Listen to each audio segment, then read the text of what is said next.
Welcome. This is the show where we create comic books right in front of your eyes. This is Comic Book Creation Live.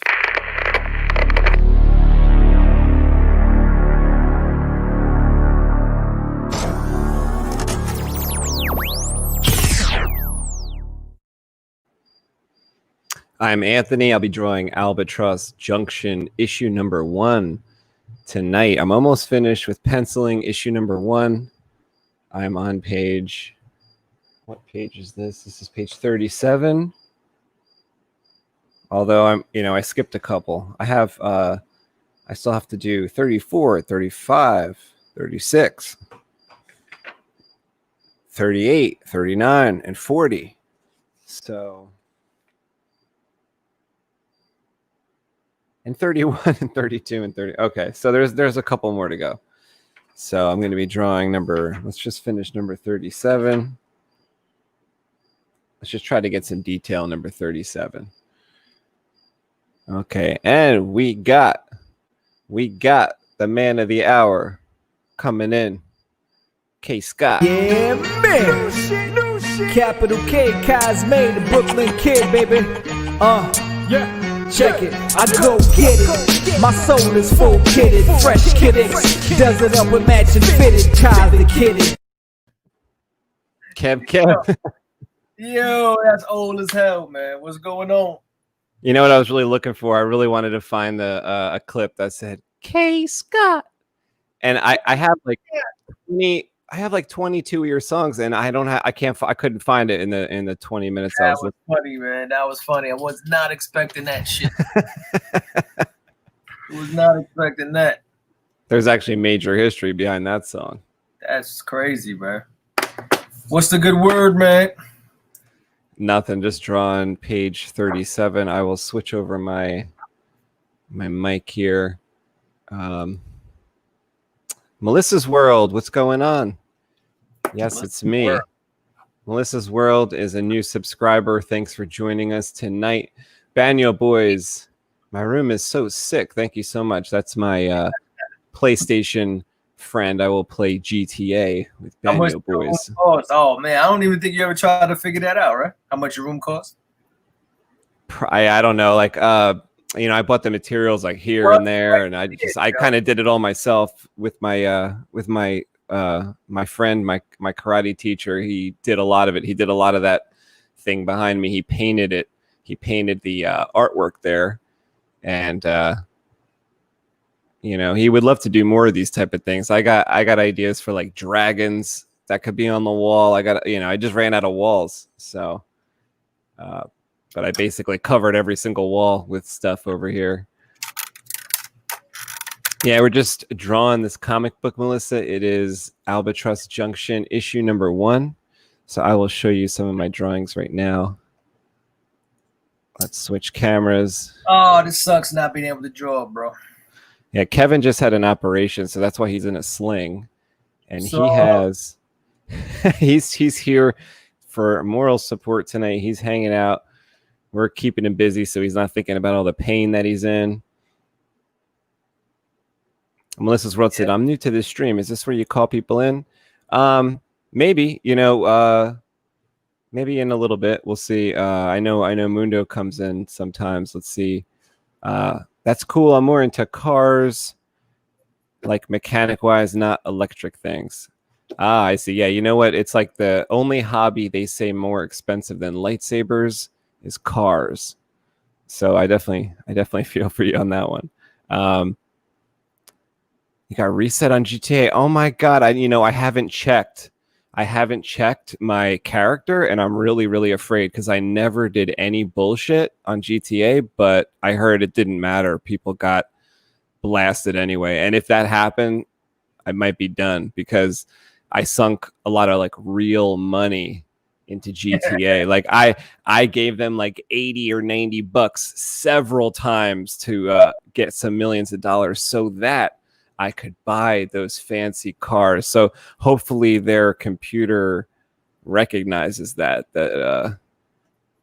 because I don't want to get reset. Yo, Melissa wants to join live, bro. How do you join live? Let me put the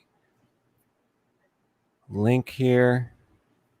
How do I get the link? Oh, yeah. I'll just put it in the comments here. So That's real. That's real.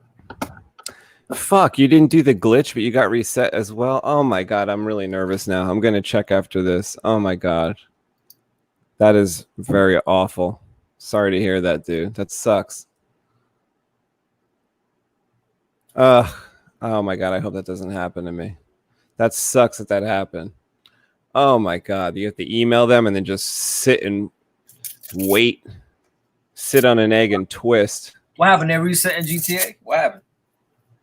Like, they think that people cheated, so they just basically wiped everyone's account. So like I was on like level like 92 or something, you know, like I was like trying to build up my online character.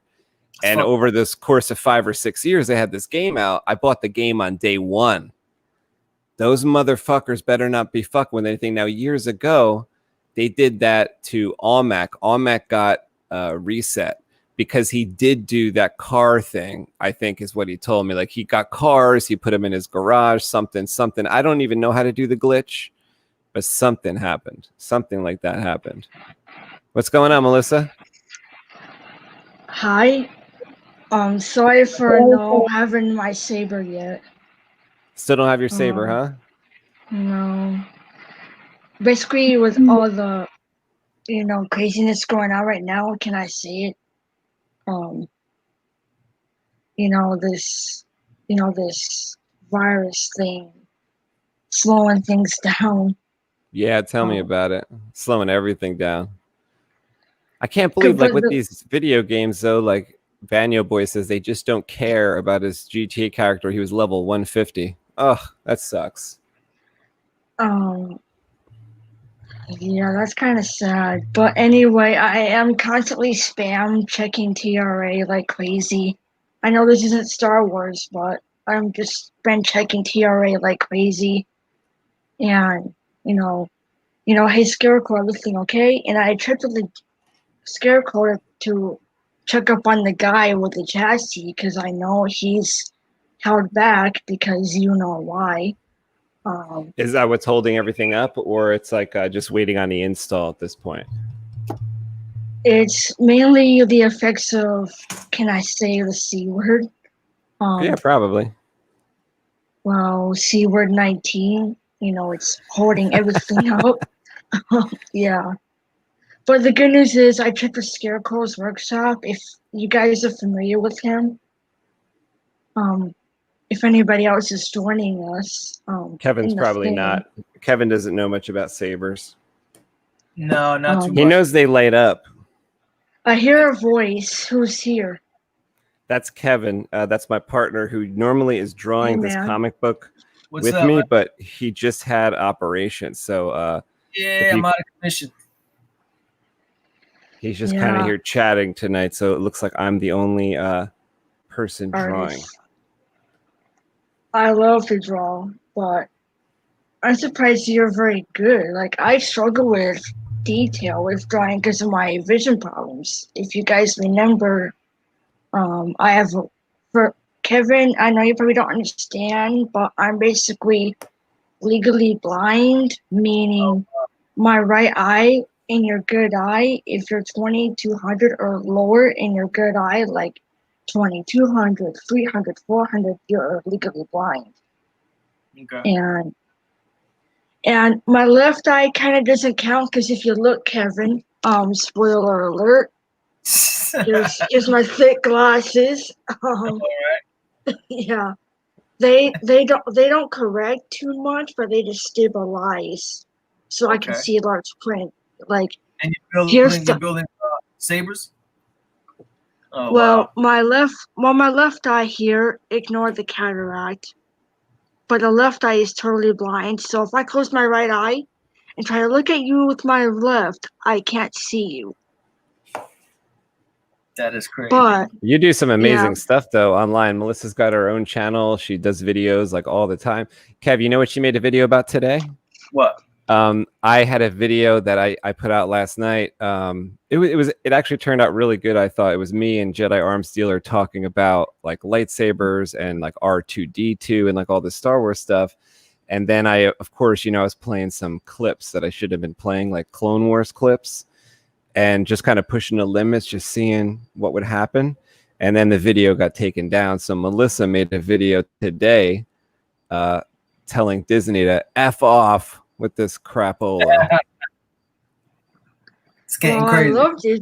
I love Disney, but if you're gonna harass my Jedi Master, screw you. Because at first I get it for using a screen reader. When I tried to stream for the first time on my channel, I don't know what I did, but I turned on my screen reader and something detects it, and it's like copyright something. And I'm like, what? I'm trying to read the chat. Are you stupid? Like, It like 'cause, doesn't with my understand like the blind screen reader thing, so it just like blocked her video. yeah. Gee. So Yeah, I man. decided to refrain. So I decided to refrain from streaming on my side because apparently it's not blind accessible, and that basically means, Kevin, when I say blind accessible or accessibility, that means easier to use, easier to navigate for the visually impaired, like ways, modes, settings to help the blind or visually impaired to navigate. Like, I want to show you my cell phone as an example.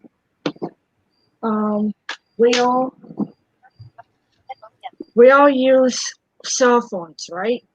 Absolutely. Here's my Android.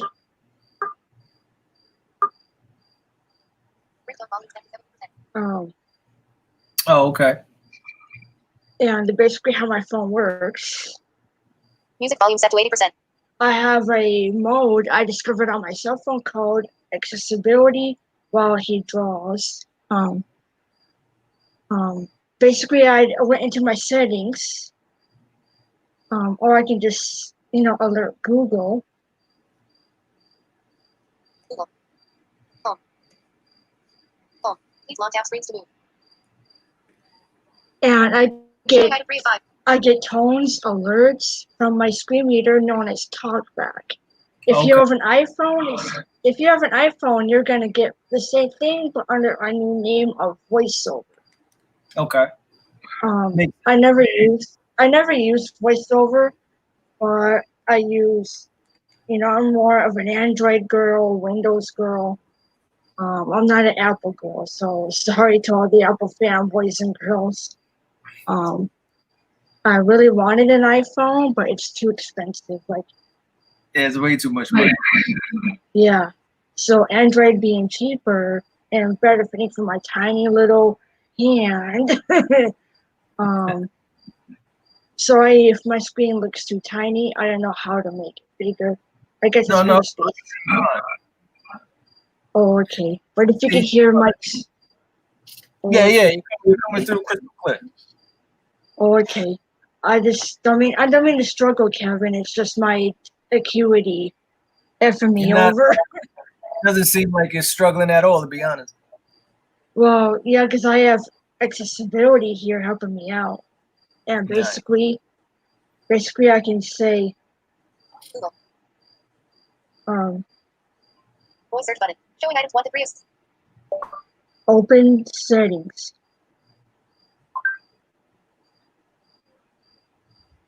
Open this app. Open this app. Open settings. Google search. Settings. Well, it's And like double speed. Yeah, Settings. Google search. it's basically, I have it set to my reading speed. You don't understand it probably at this rate, but I do, because my ears are, again, force sensitive. So Then you would I understand imagine my it is- sister. Like my sister talks like 1,000 miles an hour. You'd probably be able to catch it. I would have to use the force for a little bit to get what she's saying, and then I would figure it out. But the coolest part is when I scroll. Showing items 11 to 22 of 30. You get a sound. And plus space, you're gonna love this. Lock screen. Language and backup and reset. Accounts. Facebook. Double tap to activate. Hear that buzzing? Yeah, it's got a vibe That's in the there. That's the force feedback I told you about on my phone. Yeah. Show and I'm gonna go down to here accessibility, and it's in your settings. All phones have this, Apple or Android. data accessibility. Double tap to activate. Accessibility, double tap to activate means basically, 1, 2. Hi. Accessibility. You really hear every word she's saying Double tap to at activate. Huh? You really understand all the words she's saying at that speed? Yeah. Whoa, that is wild. She's talking fast as hell. I don't You know what it sounds like? It sounds like Animal Crossing. Yeah. Oh yeah, it does. It does. But you go to accessibility in your settings, Accessibility. Double tap to activate. and I heard accessibility. Double That tap is- to activate, and that basically means I'm gonna tap 2 times on my screen. 1, 2. Accessibility. Now I opened it, and now I'm gonna flick through it, flicking to the right. Accessibility. Navigate up. Services in list. Talk back on. Showing Talk items 1 to back. 10 of 11. Double tap to activate. Say this was off, you would tap it with 1 finger, but for me, I do twice. Settings. Talk back. Navigate up. Talk back. Double on switch. That means it's Double on. tap to toggle. And here's a little summary about what talkback does. When TalkBack is on, your device provides spoken feedback to help blind and low vision users. For example, it describes what you touch, select, and activate. If you have turned TalkBack on accidentally, turn it off by tapping. That's like Yeah, the that's that's You the have an disclosure audio statement in the back of a. Yeah. That's like a statement at the end of like a narcotics commercial. yeah. But that's That's basically saying how talkback is it's basically saying describing how it works. Yeah. Hope it doesn't get space flagged again, because that would really piss me off. Um, Yeah, we've gotten flagged a lot before. It wouldn't be your fault. I bet you be something I did, because like it kind of always happens to me. yeah. But Paragraph. Twitch has not messed with my videos yet, so Paragraph. Twitch is the shit. I'm not gonna lie. Shit. like I saw that video go out, or one of my friends told me the video went out, and I could tell that it went to Twitch, or it stayed on Twitch, so I just started giving people that link. Dismiss. Home. Notification shade. You know what exactly are you drawing here? This isn't the BuzzFeed. Our camera just tweeted. this is the facility where they walk past a bunch of like failed experiments, right? And then this is what they come up to. Is this her egg? Yeah, like by this point, I kind of jumped around. I jumped up to page 37, even though I didn't do like 31, 32, 33, 34. Yeah. That's how we've been doing it from the get. Yeah, so this And is the coolest part, when I charge my phone, I'm gonna plug it in. Starting battery level 95%. It's Maybe you in my could, charge. like maybe you could silence that for now, though, because we probably don't need to hear it. Yeah, but basically, it says if you couldn't hear it too well there, I turned it down. I don't mean to annoy you guys with a screen reader. No. I physically need it. I can't navigate without it. If I navigate without it, the risk is I will make a mistake with tapping the wrong thing or wrong button. I'll be like, Carabas, what did I tap now? Yeah.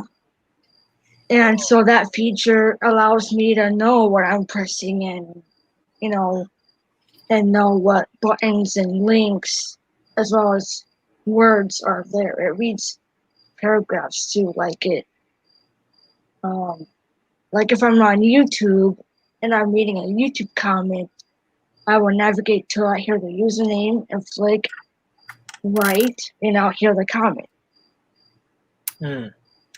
Yeah. And I just put it up to my ear and hear the comment and go, oh, that's cool. And do your typical YouTube navigation, but just through a screen reader. Nice. And you have your own channel here as well? Yeah, it should be a name bar if you see it. I can't if it's there. But it's basically Melissa's World.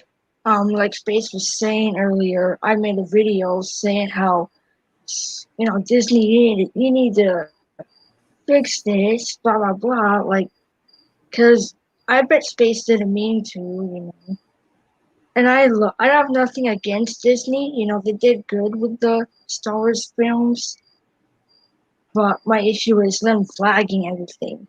Yeah, they flag everything. That's not fair to space, in my opinion. I may be a feeble Padawan, but a Padawan is gonna stick up for their master, right? There you go. I stuck up for my Jedi Master, Space, and stuck up for a Padawan sticks up for their master.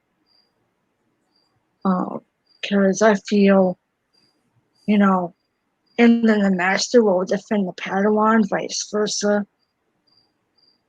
I know you probably don't understand Star Wars probably too well, Kevin, but me and Space are nerds of Star Wars. Yeah. Oh yeah, I don't Kevin know knows what all Space- about it. And yeah, how much do you know, Kevin, of both Legends and canon?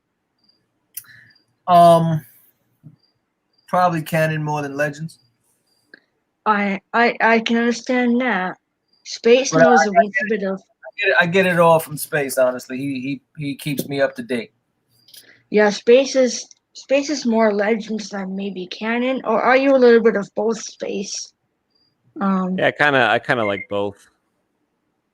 Yeah, I even told him about a disease. I made a video on this too, about a disease known as Clonards syndrome. Feel free to check our both videos out. If you research Legends, the lore basically on Wikipedia, if you're familiar with that site, Kevin, Absolutely. if you type up Clonards syndrome, QUANNOT'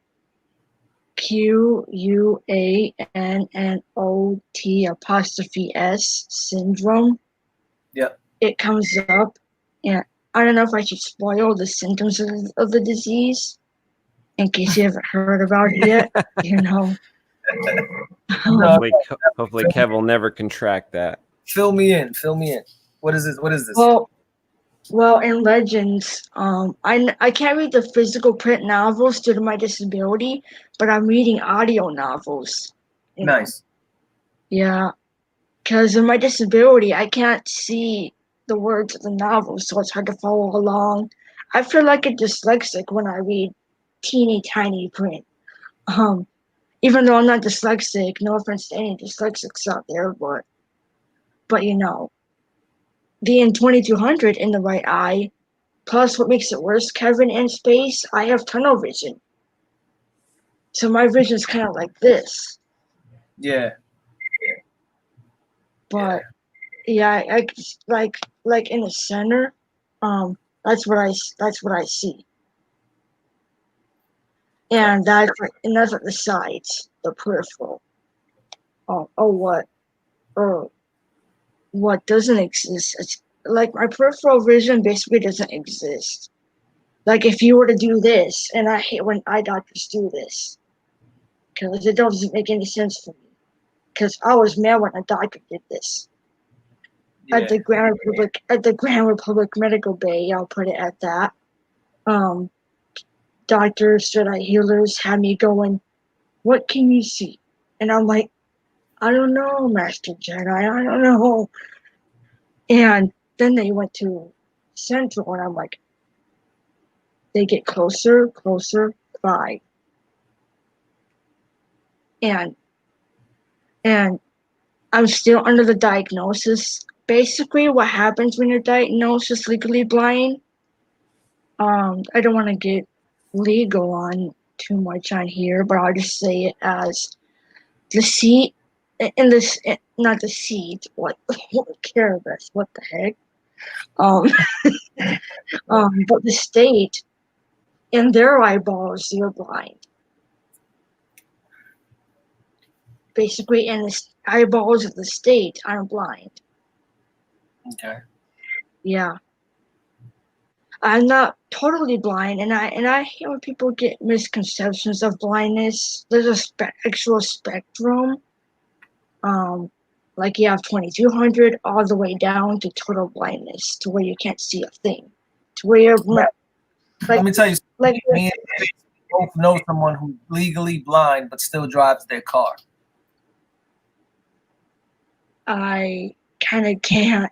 So I mean, so like we found out there was a a spectrum as far as like what's legally blind when she told us that. We were like, what? You're legally blind, so how are you driving right now? But it was just she's what, legally blind in one eye? Yeah, maybe something like that. Yeah. So she's 2201 in 2020 in the other. I don't even know if she's 2020 in the other, to be honest.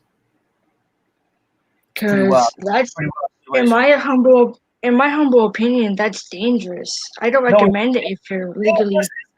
It has to be dangerous. It is. Yeah, it's crazy. Because what, like, depth is messed up if you only can see out of one eye, right? Her depth perception is off, and she gets motion sickness. Oh, Yeah. So I don't know how. I don't have depth perception at all, Kevin. In space, I don't have depth perception at all with one eye. It's pretty wild. Without my left eye functioning, because it doesn't function, other than moving around and blinking and being closed all the time, I don't have depth perception of my own. So when I asked, can I try driving courses, because I actually took a legit driving course in school, passed the written test with a magnifier, but then the driving part was about to come, and I'm like, can I try this under a guide? And they're like, no, Melissa, not a good idea. You would strike somebody down. And apparently it turns out. So to switch the subject real quick, do you know anything about the story Space and myself are working on? Well, I heard his outro into it. It's like part Star Wars and part his own thing. Yes. Yeah. Nice. And personally, what's your favorite? Like who are a couple of your favorite Star Wars characters? Not from the movies. I'm talking about like B-side characters that most people won't know. Well, I heard of Visas Mar, and she's pretty nice. She's from KOTOR 2, and she is a blind Miraluka.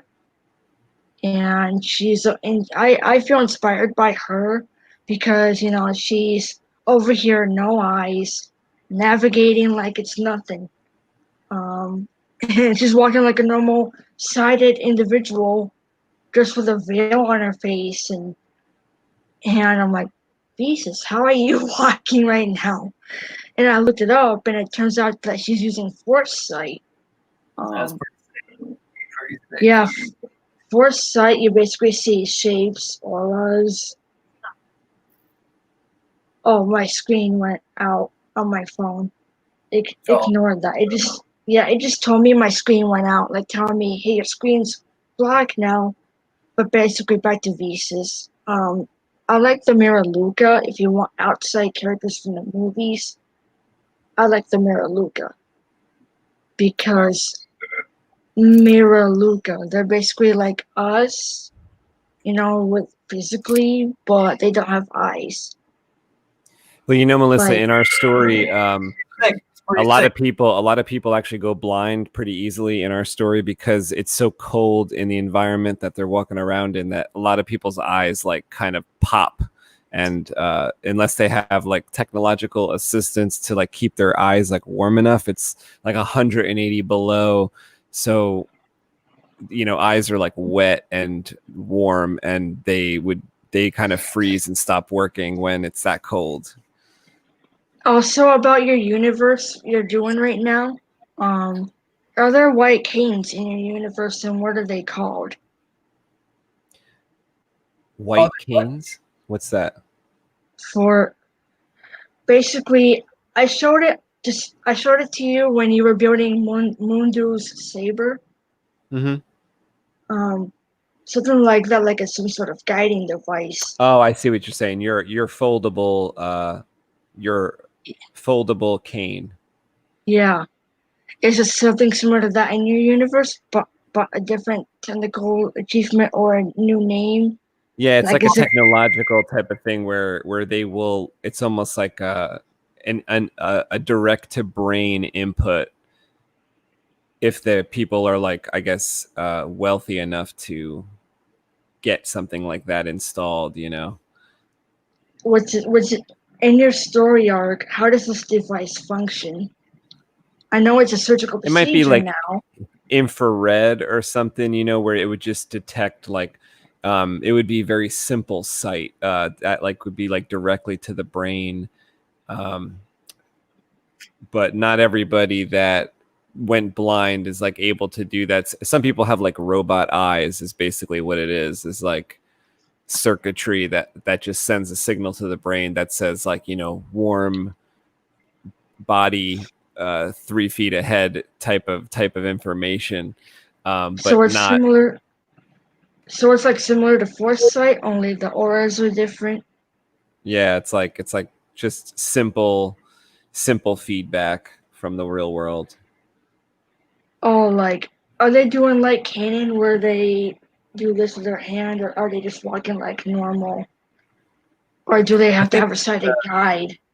Kevin, does the one woman in the beginning of the story when she's like walking along, she's blind, does she have like a cane or anything, like a stick? I can't remember.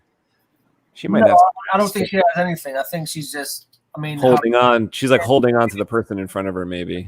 a group of people are like, yeah, so close that she doesn't really need any of that. And there's so much technology in our story that people do different things. There's like old tech and new tech. Some of the new tech, it might be like some type of optical implant that kind of like just shows you the lay of the land, like digitally. Or for the most part, a lot of people walk around with these orbs. They just float around them and they give them light and direction. And it's basically like an iPhone that floats around you and does anything you want. It can like take shape and help you turn into tools. It can do so much that it's pretty much undefined. Its limits are undefined. It can do anything. It's pretty much based on the power of your own imagination, as like whatever you can think of, it can do for you. It's pretty cool. So like there's a scene when the two main characters are walking around, and it looks like they're walking around with like two mini suns floating around them. Just it's giving heat, it's giving them light, and it's just like giving them info when they need it. It's pretty cool. Are these about the characters who go legally blind, like me, and deteriorating? Or like, do they able to wear some sort of special glasses, or do they have to resort to that procedure of the implant? No, I think in our world, there's no sun. People freeze over, a lot of frostbite. So people have like robotic arms, robotic limbs and fingers. So I think it's totally open where people have like even robotic eyes. It can be like a pair of shades, but they're optical. That's where all the optics are held. So it could look like shades off. You don't see anything. It's not covering anything. That's how they see. You know what I mean? It's pretty sick. Mundo's here, Space. You want to add him in? Have you ever seen Ghost in the Shell, that old anime flick? No. There's a character in Ghost in the Shell. He catches like shrapnel in his eyes and he goes blind, but they literally put like these little ocular devices in his eye socket, so it looks pretty cool. It's like he has these two little cylinders poking out of his head, and those are his new like bionic eyes. Oh yeah, pretty sick. It's pretty sick. So there's people.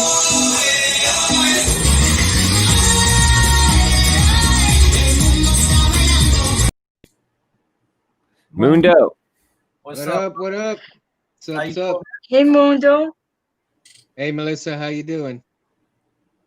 Pretty good. Glad to see you again, Mundo. Sorry for not having my saber yet, due to the. There is nothing to be sorry about. You will get your saber when it is time to get the saber. Because. That was words of wisdom. What do you mean, Mundo? Okay. What do you mean, Mundo? I think he means like the will of the Force. That's right. All in due time. Right. Oh, like. Oh. There's everything happen. Oh, You I gotta see the books remember, too. everything happens for a reason. Everything happens for a reason. That is the will of the Force, And including what's going on right now in the galaxy. including what's going Um, on right now. so maybe the Force is trying to give us a heads up. You know, probably because I had a Hey, disturbance in the Force earlier. Um, are you a Jedi Master too, Mundo? I asked, Jedi Arms Dealer and Spaceless, and they're both Knights and Master. I don't know about you. I'm a Padawan still. You said I'm you're still still a a Padawan. Padawan. Yes, I'm still Oh, working on my. I'm still working. I'm still working on my very first saber, and it's been 3 years. whoa. 3 years. My main struggle, I'm gonna be feeling like Kanan when I get my saber because I'm gonna be over here. Oh, where's the ignition button? Oh, where's this? That's gonna be me. Um, Let me tell you, Melissa. but You know, what's there's always gonna be some kind of roadblocks. But what is a Jedi's main objective? To be patient, right? oh, To I be thought you patient. meant peace. Well, they are keepers of the It's peace, but their main mission when they are, need to be is have a lot of patience because in due times, that is when things will happen. Words from Qui-Gon Jinn. because I've been. I understand what Master Jin is coming from. It's just I've been navigating between light and dark again because of what's going on, and it's like I want to do something, and I've been getting sick with a little bit of corruption again and back again. I feel like I'm Anakin most days, you know, and it's I'm like uh-oh, I need to see a Jedi healer or a doctor, whoever, and I don't know, but Yeah, but not I even feel like the not dark even side Yoda is could help Anakin, right? You remember Yoda's advice to Anakin? He basically told him to fuck off. Remember? Yeah, basically, You remember he when like did. Anakin went to help?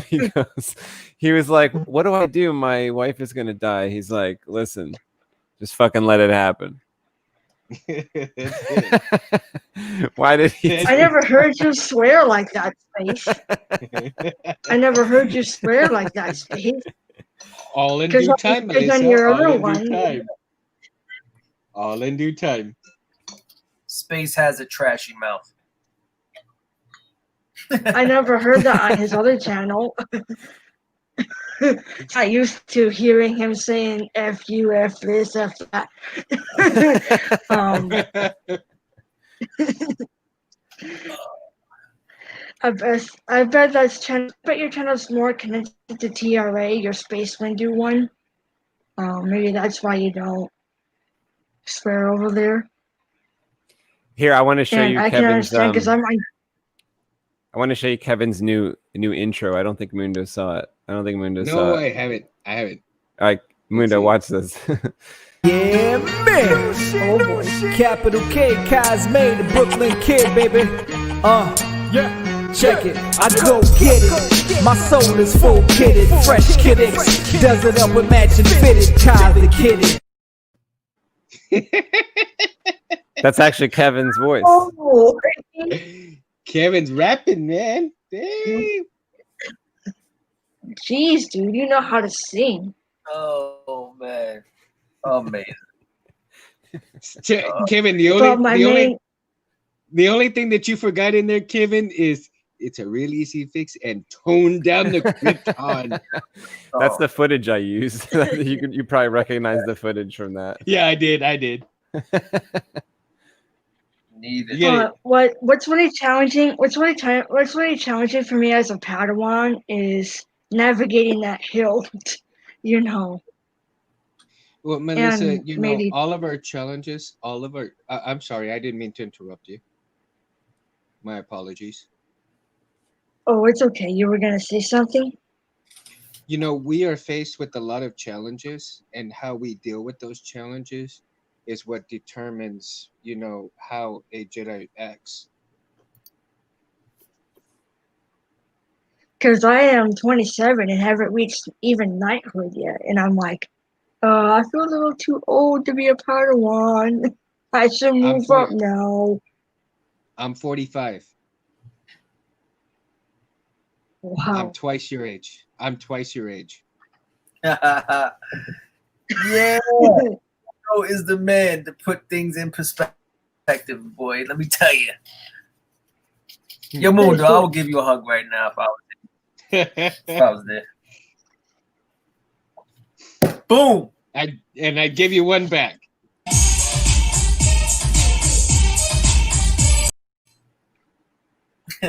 Lightsabers. Yo, do you see my big ass sling over here, man? This is crazy. I see it.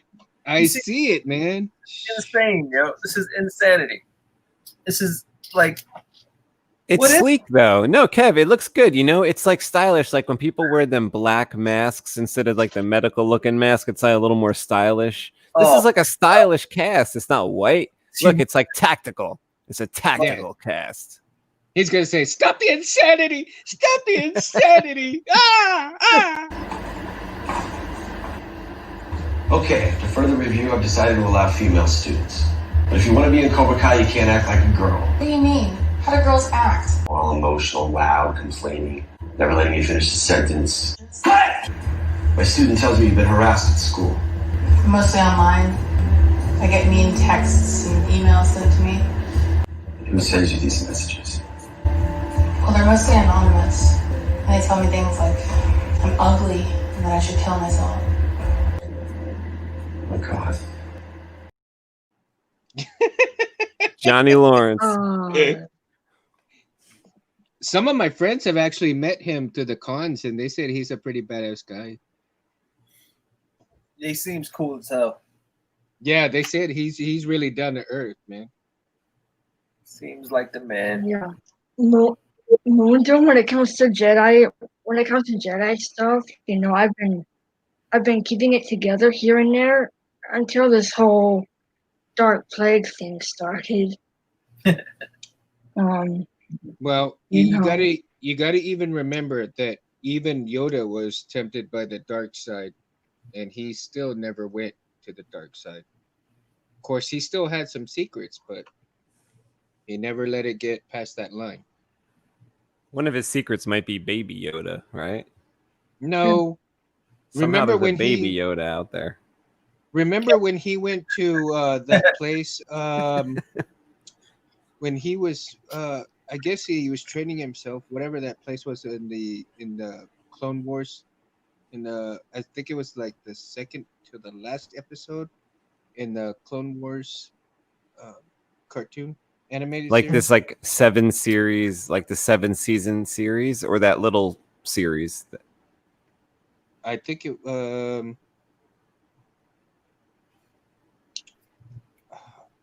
it's the one with like the clip that got me booted off YouTube yesterday, or the other one. No, the other one. Oh, okay. The other one.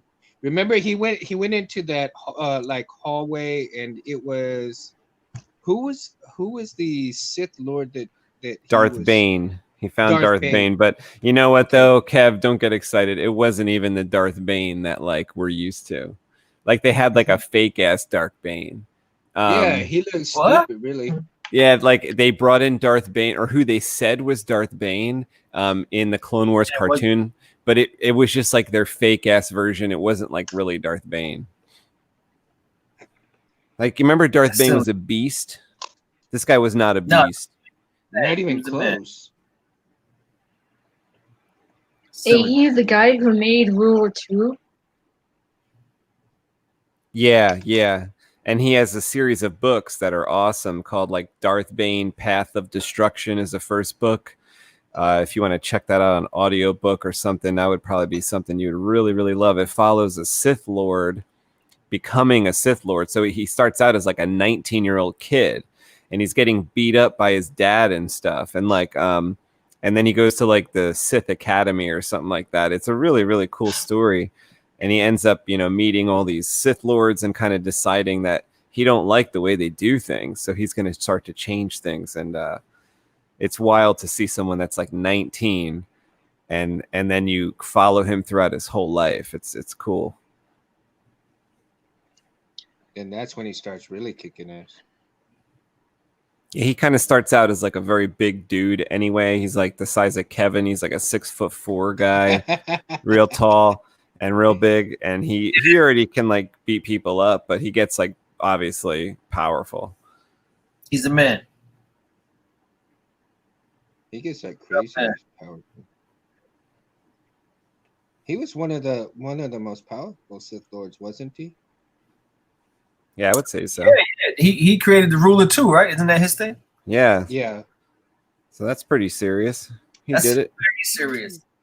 Kevin brushed up on some Star Wars there. That's all I know, bro. All I know is Bane. That's it. Kevin actually read these books. Kevin read the Darth Bane. Yeah. Oh wow. Dude, that's awesome. Really good. Really Kevin good. wasn't fucking around with that Never. one, Damn. Nope. Next thing you know, Kev's gonna have the Bane saber. Bane Saber's eye. Check him out. Him out. Maybe Kevin will win the contest with Albatross Junction. He'll find all the sabers in this story, and he'll win himself a lightsaber. Right. Or maybe we should put a clause in there that says, Promote family that. members, and he should say, family members and people that work for Albatross Junction are not eligible for winning the saber contest. So if you find all 40 lightsabers in volume 1, you actually win a lightsaber.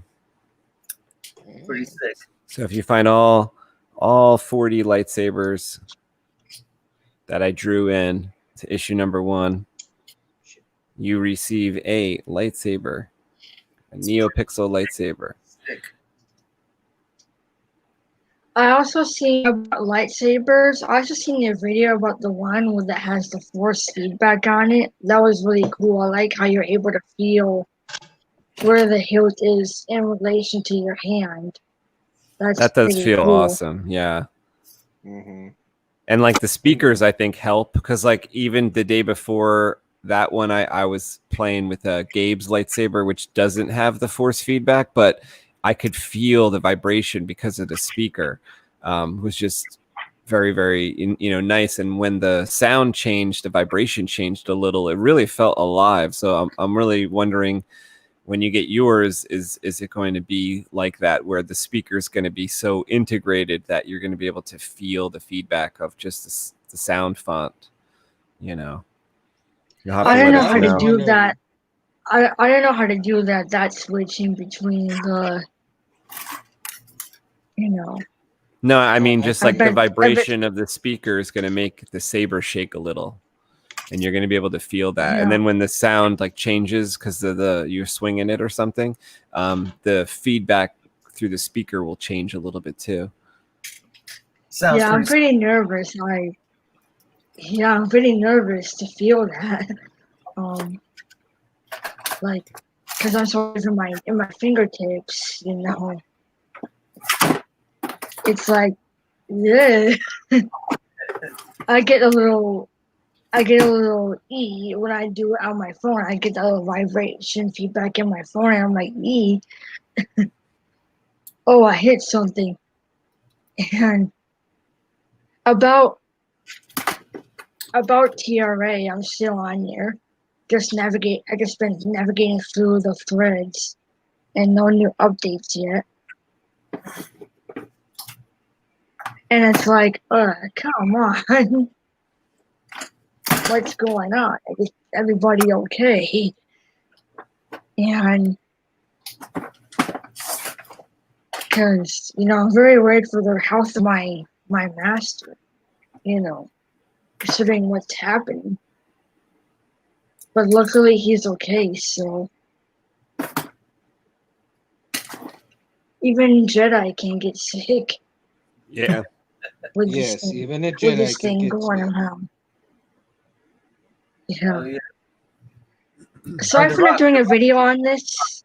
sorry for not doing a video on this yet, Space, but I saw videos of the Old Republic game, people playing it, and there's a disease, a forest disease known as the Dark Plague. And basically the one sign or symptom is the affected Padawan or Jedi, whoever's affected, they'll exclaim, "The darkness is coming," and deteriorate from there. Wow. Yeah. Unless they're force shielded, force shielding seems to help. And it's Good like, times. oh my god, that's I don't know if a friend of mine is watching tonight, but her name's Ashley Williamson. She said she might check us out tonight. So Nice. she gets a chance. She's got a lot of homework and stuff. She's working on some college stuff, college work. So she may not have a chance, but if she does, she says she's going to try to check. She's a us out. prodigy. Yeah, she's cool. She's cool, man. But I also want to show you guys, I have this figure from another part of the Star Wars community, and this is Kanan Jarrus. Jarrus, how you pronounce his name? Jarrus. How do you? Kanan Yeah. Jarrus, I No, guess he it's- says it. That's Jarrus. nice. That's a nice figure. That's like a 12-inch figure.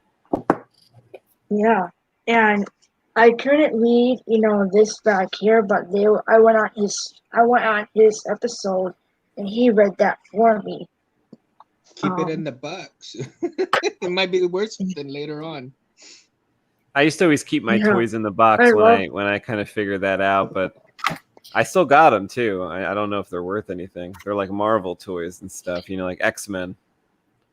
Oh my god, I was seeing some of the most expensive toys that could be in your closet video on YouTube. This Jedi Master is basically blinded. He Yes, he is. basically, a lightsaber went zzz. Yeah. He got sabered in the face, poor Kanan. That's starting to painful because the way Kanan screamed, it was pretty painful. Can you imagine that? A saber to the face? When your eyes get burned, yeah, it's gonna be painful.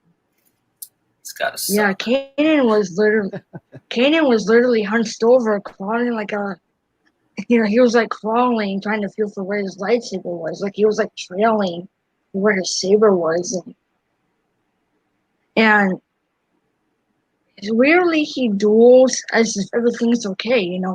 He hasn't even learned foresight at this point yet, and here he is. With one hand doing this and the saber hand going all, normal sparring. And he holds his saber like this, like the emitter's down here, and the pommel's all the way up freaking here. And I'm like, Kanan, now you're supposed to, that's not the ready position. Because the ready position is like this, right? That's, I'm ready. Because he teaches Sabine how to use the Darksaber, If you're Mandalorian, you know what I'm talking about. If anybody's Mandalorian in here, you'll know what I mean by Darksaber. Yes, we know. Sweet, any Mandos out there. Yeah, and that was pretty cool. I that seen an episode. He taught her. It was Yeah, unreal that and he taught her Sabine because it showed her a lot for her. He actually Yeah, taught and her here's a a lot legally blind about herself. and her Mando heritage, even though he's not Mando. And I'm like, Kanan, how do you know? Are you studying Master Jedi, dude? Because, jeez. The dude, Jarrus dude, looks like he studied a lot because, like, he was skimming through the holonet like crazy or something somehow. which I don't know how. You would need a screen reader for your data pad.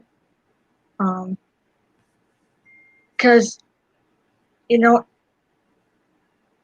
if anybody that's Mando in here, you know what I mean by dark saber, or what you would call Jati Kad in Mandoa, Jati Kad lightsaber. I don't know what dark saber is, but lightsaber or sword in Mandoa is Jati Kad.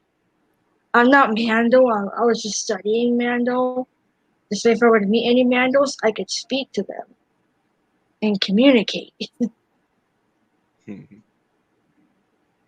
If I could talk to Sabine, I would you're be like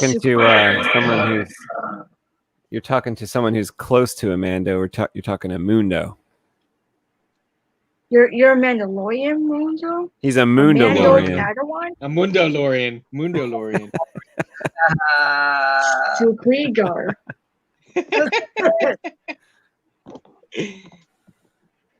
You should know the phrase, you're a Mandalorian. This is the way. I'm gonna be the first Mandalorian Jedi. The first Mexican Mandalorian Jedi. Yo, you're second to congrats, because you're second to Pre Vizsla. All you need is a dark saber. I'm not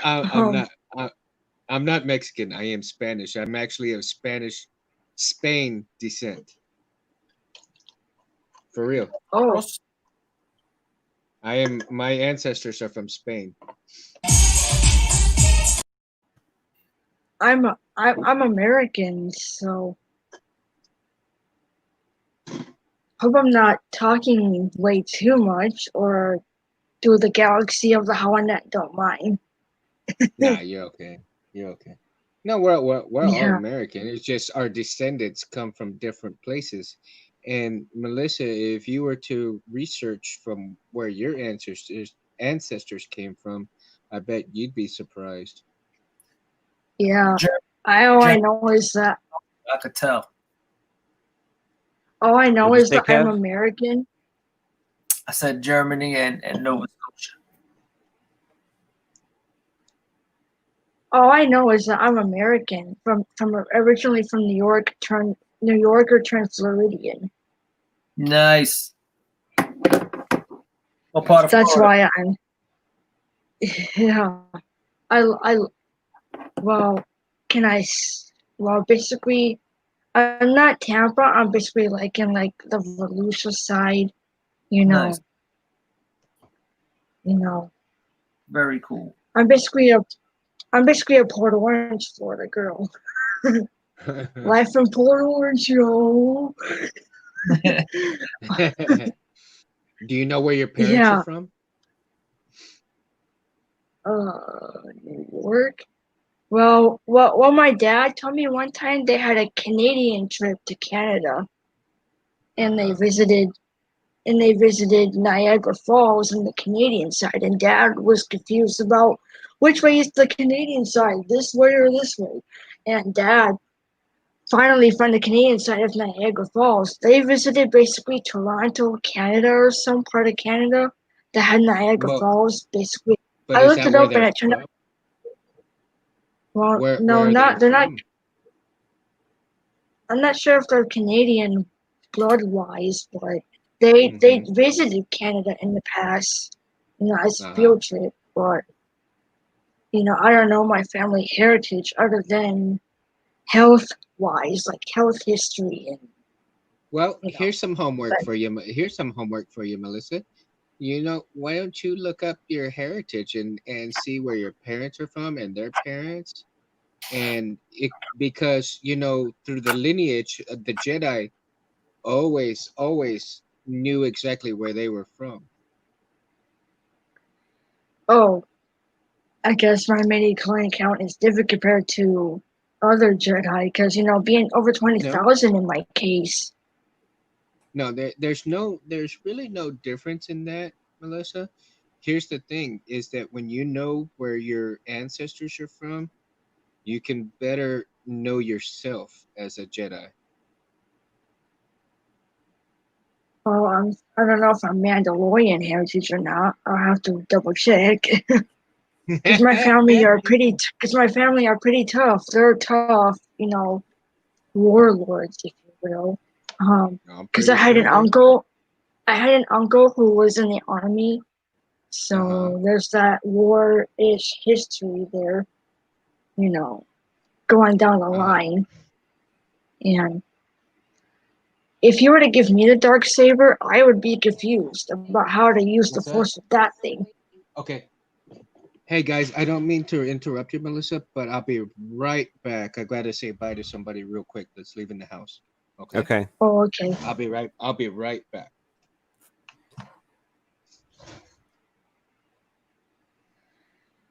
Yeah, Space. But he was. All I know of my family history, Space, is like health and like my mom has this condition, my dad has this condition. My dad recently looked up all about our family, and it was really surprising. Like there was bits of like the entire world supposedly in our genetics. It was like everywhere. It was like I was like Moroccan. I was every bit of everything. It was crazy. I don't know if it's true, but all this Wow. genetic stuff, they send away for like a kit, and then a kit comes and they, I don't know, spit in it or something, and they tell them like what what they're about. And it was so crazy to hear all these faraway places that we had, Well, I some heard. genetic Well, material. I heard about it, and some are taken for pricking of the finger, and some are for spitting. Yeah, I would do the prick of the finger once if I could. that's probably better to find out more or something. Okay, I'm back. I just Mooned out. my daughter's boyfriend is taking off from the house right now, so I had to make sure I tell him, bye and all that good stuff. Kevin, you still there? Hello? I think he's muted. Yeah, he's I Oh. see that he's muted. Probably doing something right now. Probably Getting more some pain saber. medication. Probably more saber. Probably more saber medicate. Probably more saber craziness. Because he said he was working on his saber after all. No, that's not Kevin. He doesn't work on a saber. Yeah, Kevin. Oh. That must have been Mundo. Yeah, that's me. I'm About- working on saber. About the Jedi history, I never researched this. I tried to research it, but things were inconclusive. Do the Jedi allow medicine at the temple? Oh yeah, I'm sure they have those They're healers like and stuff. They probably have something. Absolutely. No, I mean medicine. No, I mean medicine, not force healing, not counting force healing, but I mean like pills, liquids, like. Yeah, I'm sure they probably got the best collection of drugs. Oh yeah, they probably seized a bunch of drugs. No, they use herbs and stuff like that. Yeah, but they probably, since they're like kind of like policemen of the galaxy, they probably have a bunch of like spice seizures. Oh yeah, that they probably have a whole locker room full of like spice. Speaking of which. That's why some of the Jedi turned Sith, man. They got a hold of that spice, man. Screwed them all up. And they got happy. They got happy. I'm a Sith Lord now. I just finished watching the extended editions of the Lord of the Rings Two Towers. It's like they have those hobbits like smoking a lot.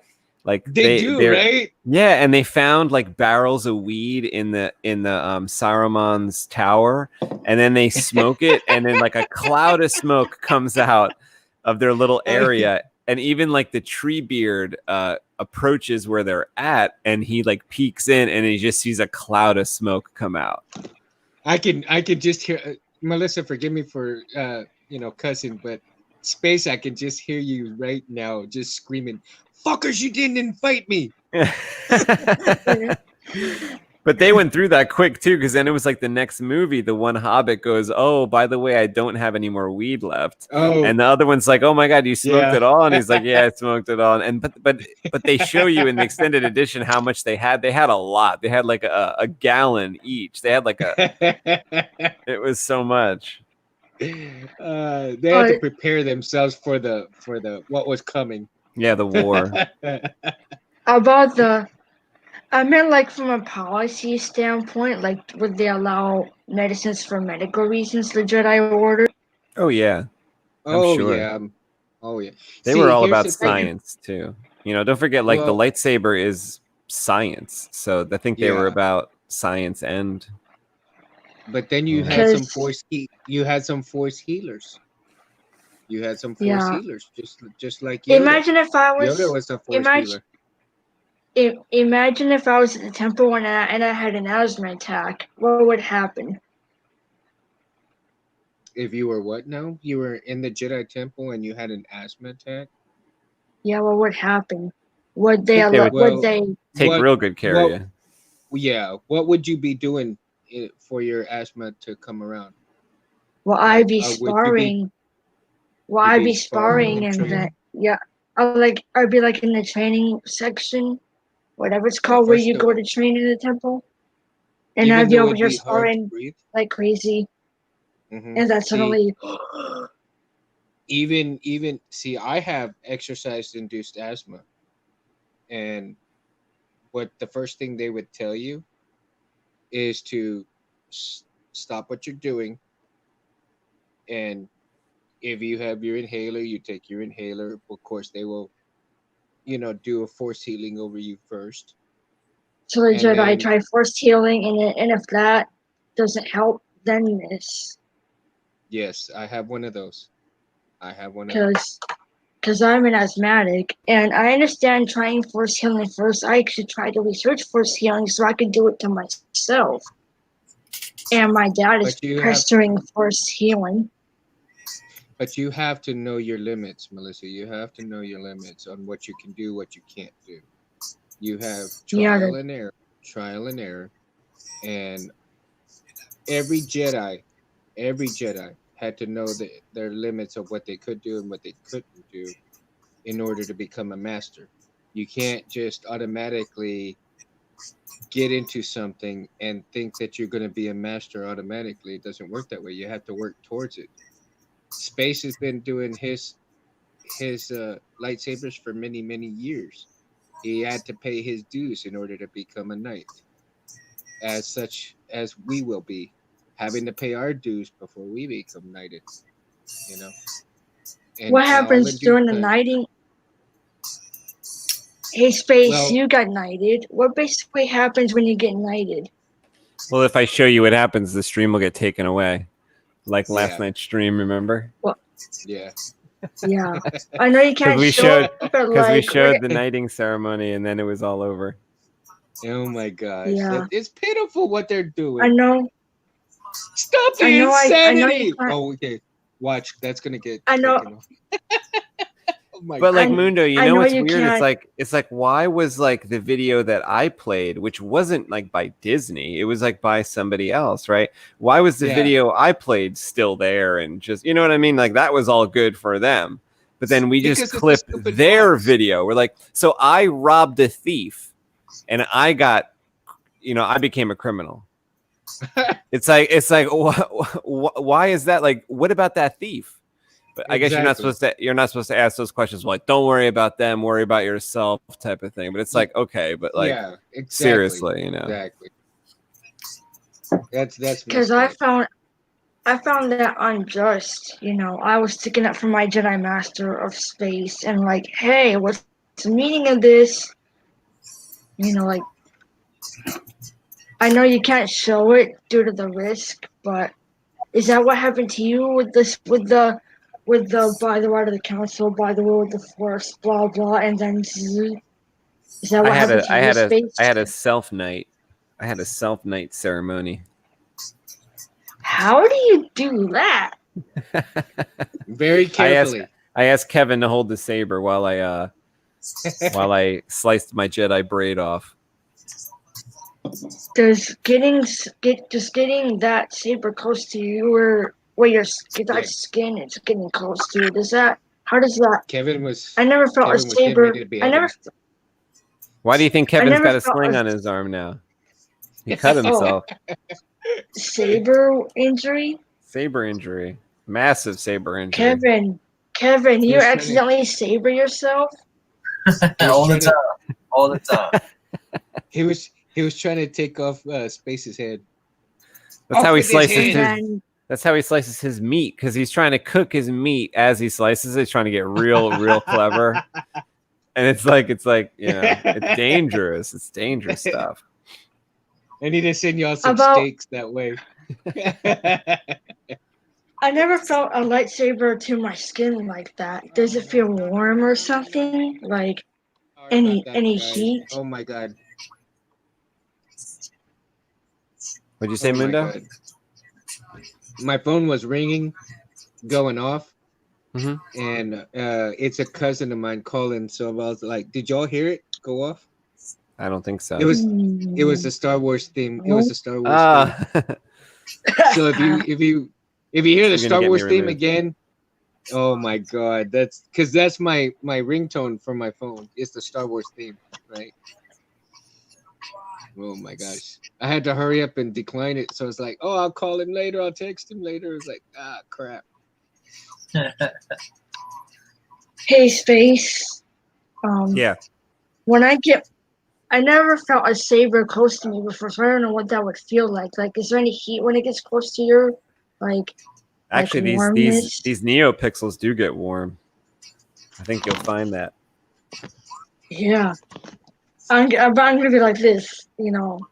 Yeet. Bad idea, don't touch the blade. You will lose a finger. My saber's gonna have a guard, you know, similar to Kanan's. Because of my disability, obviously, you know. I designed my Melissa? saber to my. Let me here. ask you something, Melissa. Did Kanan let his disability get the better of him? No. Exactly. At first he did, but then he grew over it. Right. See? And that's what we all need to strive to do, is to be like that. If we have a disability, we work towards getting around it. You know what I mean? Just like you have. You're blinded, right? And you use the braille and you use the walking stick. Aren't you using your Jedi powers like that to get around your disability? Yeah, I'm going force like crazy with my cane. That's right. So be proud of I yourself that you've gotten, this far with that type of, foresight and Jedi powers, that you are not letting that disability get the better of you. I try not to be, the one, the one kid who's Well, I think she froze a little bit there. for a while I had, no glasses, so I had to figure out how to navigate.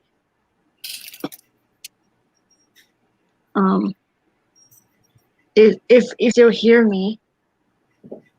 You're going in. I think and you're out, breaking up. out. You're kind of roboticizing a little bit. Yeah.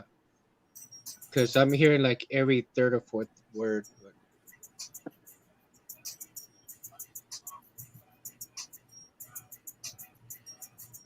Yeah, it might be. But nonetheless, Melissa, I'm very proud of you. So working around your. Yeah, I actually did videos where I'm walking out with my cane and where I'm like navigating like this with my cane, but to where my feet are. Mm-hmm. Isn't that And it's cool? yes, that's cool because do you know that when you were doing stuff like that, you were teaching others to do the same, to not let their disability I get didn't. the Why? better of them? Well, I do videos on awareness of blindness, and Yep. I'm in a So, community of blind people, mm-hmm. and I basically, did lots of videos where I'm walking. This is long before things went south.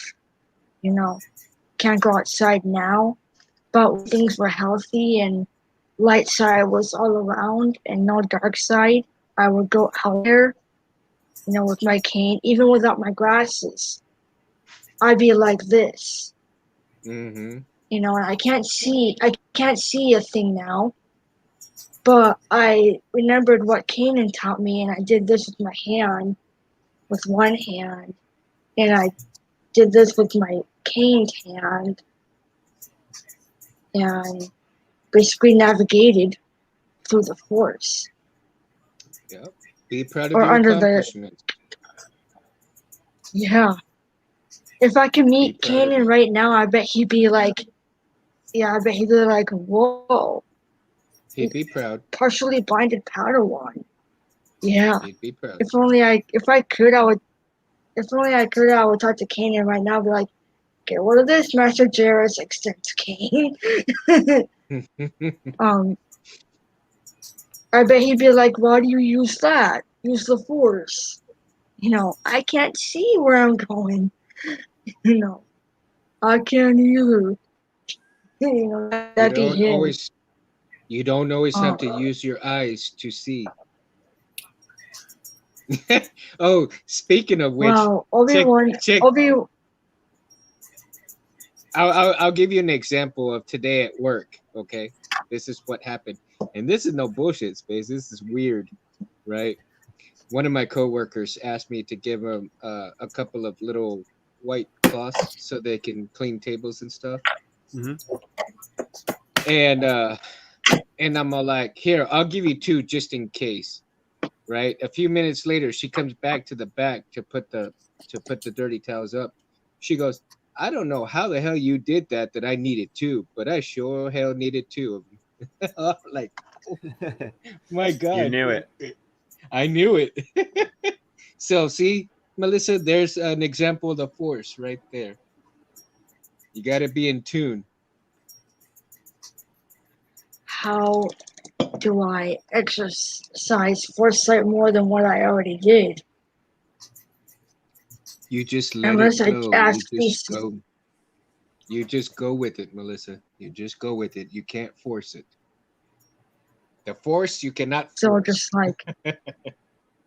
So just like let it flow through, like do like this and have my cane. Yep. Just let it be. What happened will happen. Because ever since this whole darkness shrouded upon us, I've been. Can I say it? I've been kind of depressed where I've been contemplating striking myself down. Oh, no. That's where I was like, yeah. Okay, well that So I would was be like no depressed. good. That would be no good. Yeah. And if you need to talk to somebody, there's plenty of numbers for you to talk to somebody. If you're getting to that point, I'm getting over it now, although it's hard. Like it's light side, dark side, in and out, light side, dark side. Because I really want to do something with my life and I can't, and I'm getting really, quote, angry. And I understand where Yoda's saying, where he says, well, that leads, fear leads to where. What is it that you want to do with your life, Melissa?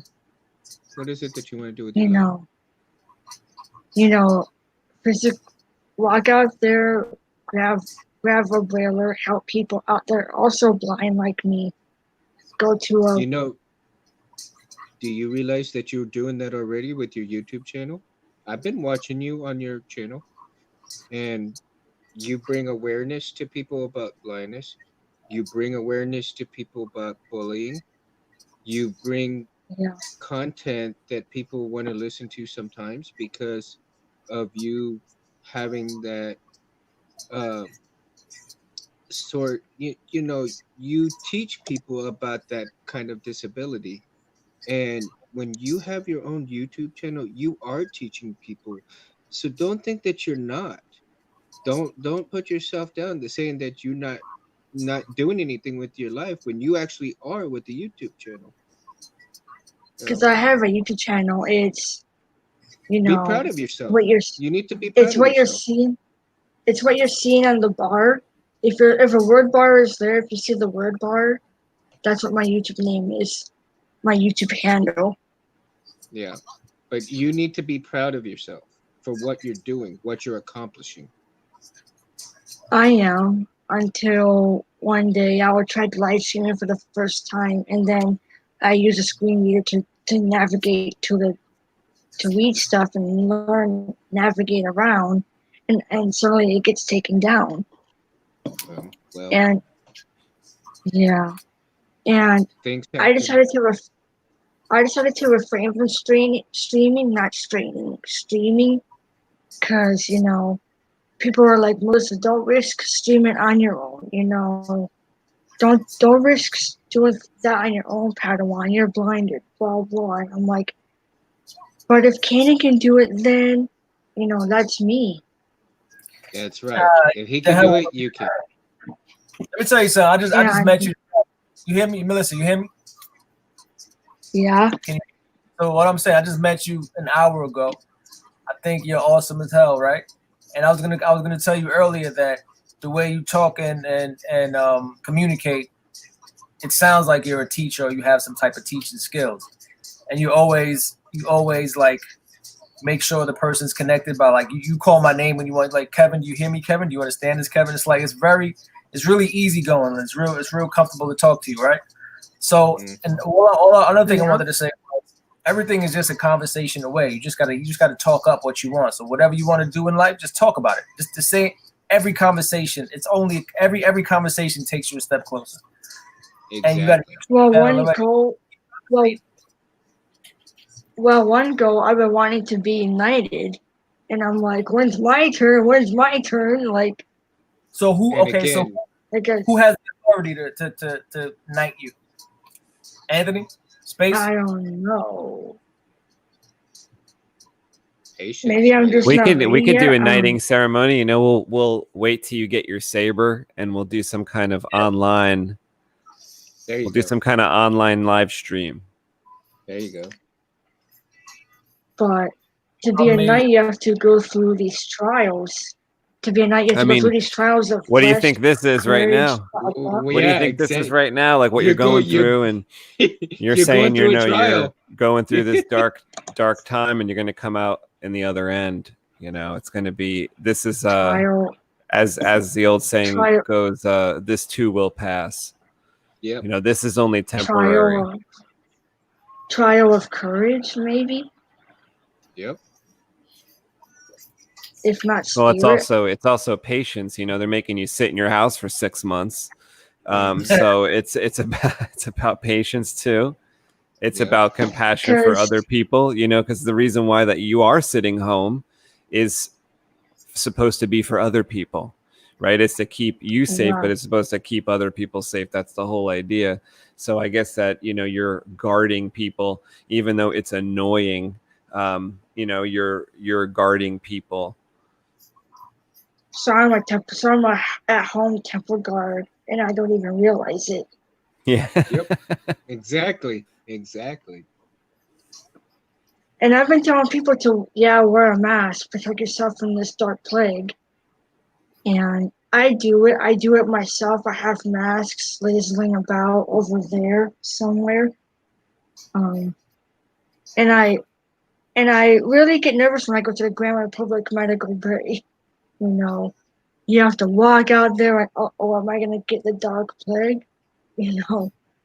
Yeah. You just gotta follow the rules. Keep your hands clean. Keep your mask on. You're good. You're golden. You're golden. I've You're been golden, just like the suffering. golden harvest. Maybe that's why I'm getting the. Maybe that's why I'm getting the specific soundboard. Yep, exactly. Think of it that way.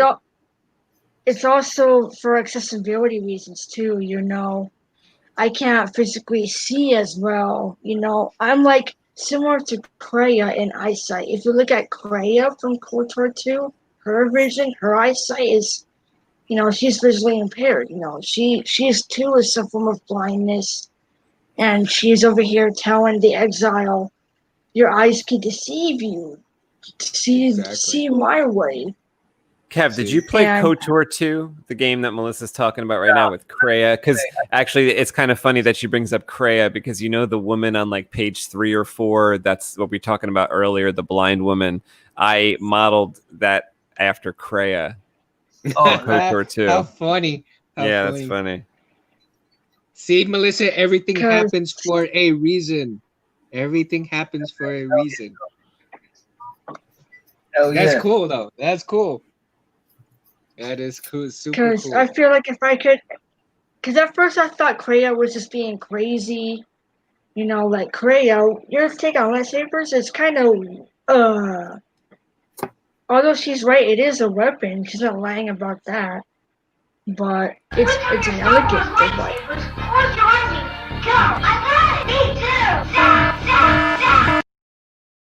But don't let your disability define who you are, Melissa. You're a beautiful person. You know what you want to do, and you're doing it. So give yourself a pat on the back. You know. I mean, I've been giving myself a high five for getting this lightsaber as well, because you know I'm pretty excited to receive it, but I'm just like shaking like a leaf, like over here in my meditation chamber, like yeah. Where is it? Like I said, I've been trying to be patient enough and working on my saber, and it's taken me 3 years to even get this far. Wow. Trust me. And Mundo's had a couple failures. You know, Mundo, you know, broke something on it, right? And you know, I do that all the time too. Several failures. Also, space. But you know what? Also, space. I didn't know you were a Jarkai wielder. Like. Oh, you know, I was kind of faking it in that video, though. It was kind of faking it. Like I watched a dual wielding video right before that, and then just tried to take like the best clips of whatever I was like spinning. So I just showed like the parts that I thought like looked okay, but some of it probably looked goofy. Like the cut, everything that was on the editing room floor was probably goofy. Thank you, though. Oh, can I also show you? Can I also show you what books I have? Yeah. I basically have. Hang on. Oh, Kev, there's actually one thing. I don't know if I told you about this, but Melissa has a Venom comic book that I was never aware that the Venom, or that any comic book for that matter, printed in large print. But she actually has comics that are printed in large print. Those books, are you serious? I don't. They're not large. They're not large print, but I'm getting a magnifier soon. It's gonna help me read them better. Those are awesome books. I've got the Jedi Path one. I don't have the Sith one. I've read the Jedi Path one. I need to get that one. I need to get that book. And I went through this book, and there's like how to hold. It's sad to say that I do not have that book.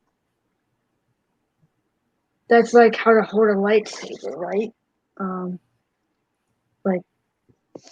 Like that's like how to hold a saber. Oh yeah, I remember that page. Yep. And I don't know what that is. Like a trainer's saber. Yeah, they might be talking about like just the different aspects of a lightsaber. Like that basically looks like Darth Maul's saber, but they're just talking about just a random saber. Yeah, and there are stuff about trials in here, like there's like these. Um, Oh yeah, you'll be able to tell me a lot about trials too. And the cool thing about that book is you're gonna have to use your magnifying glass to see the notes. The Jedi Masters wrote the notes on the side of the pages, and you can see little personality. Like Anakin may have wrote a note, or Yoda may have written a note, or something like that. difficult. This is for those who lack focus. One It kinda regards Yoda. It reminded me of Harry Potter 6 when it's like Snape has that book and he made little notes in it and Harry Potter was following along, and at the end he's like, I am the half-blood prince or whatever, Maybe he Yoda. didn't know Maybe who he Yoda's was. not. Maybe Yoda's not lying because right here he says difficult. This is for those who lack focus. Yoda One went to regards Hawaii. Yoda. Yoda went to Hawaii. He went to Hawaii? Yeah, Yoda went He to went to Hawaii. a dump. He went to a swamp. Dagobah? Yeah. Nah, The he dude wanted went to go to see- Dagobah. Yeah, he wanted to go see some of the hula girls. So Yeah, I would have found Well- a Hawaiian planet like that Scarif from Rogue One and then went there as a hideout, right? Why not? mm-mm. You're gonna hide out in a swamp and Sith- punish yourself too. It's like the universe is punishing you. You're gonna punish yourself more. That's why Yoda went I know to this is. Dagobah, 'cause I know went, this is. he went to Hawaii first. I know this is a bad idea and Master Yoda's eyeballs, but I'm studying the dark side. If that's okay, Master Mundu. Yeah. Well, you don't want to waste the Sith book now, do you? You gotta.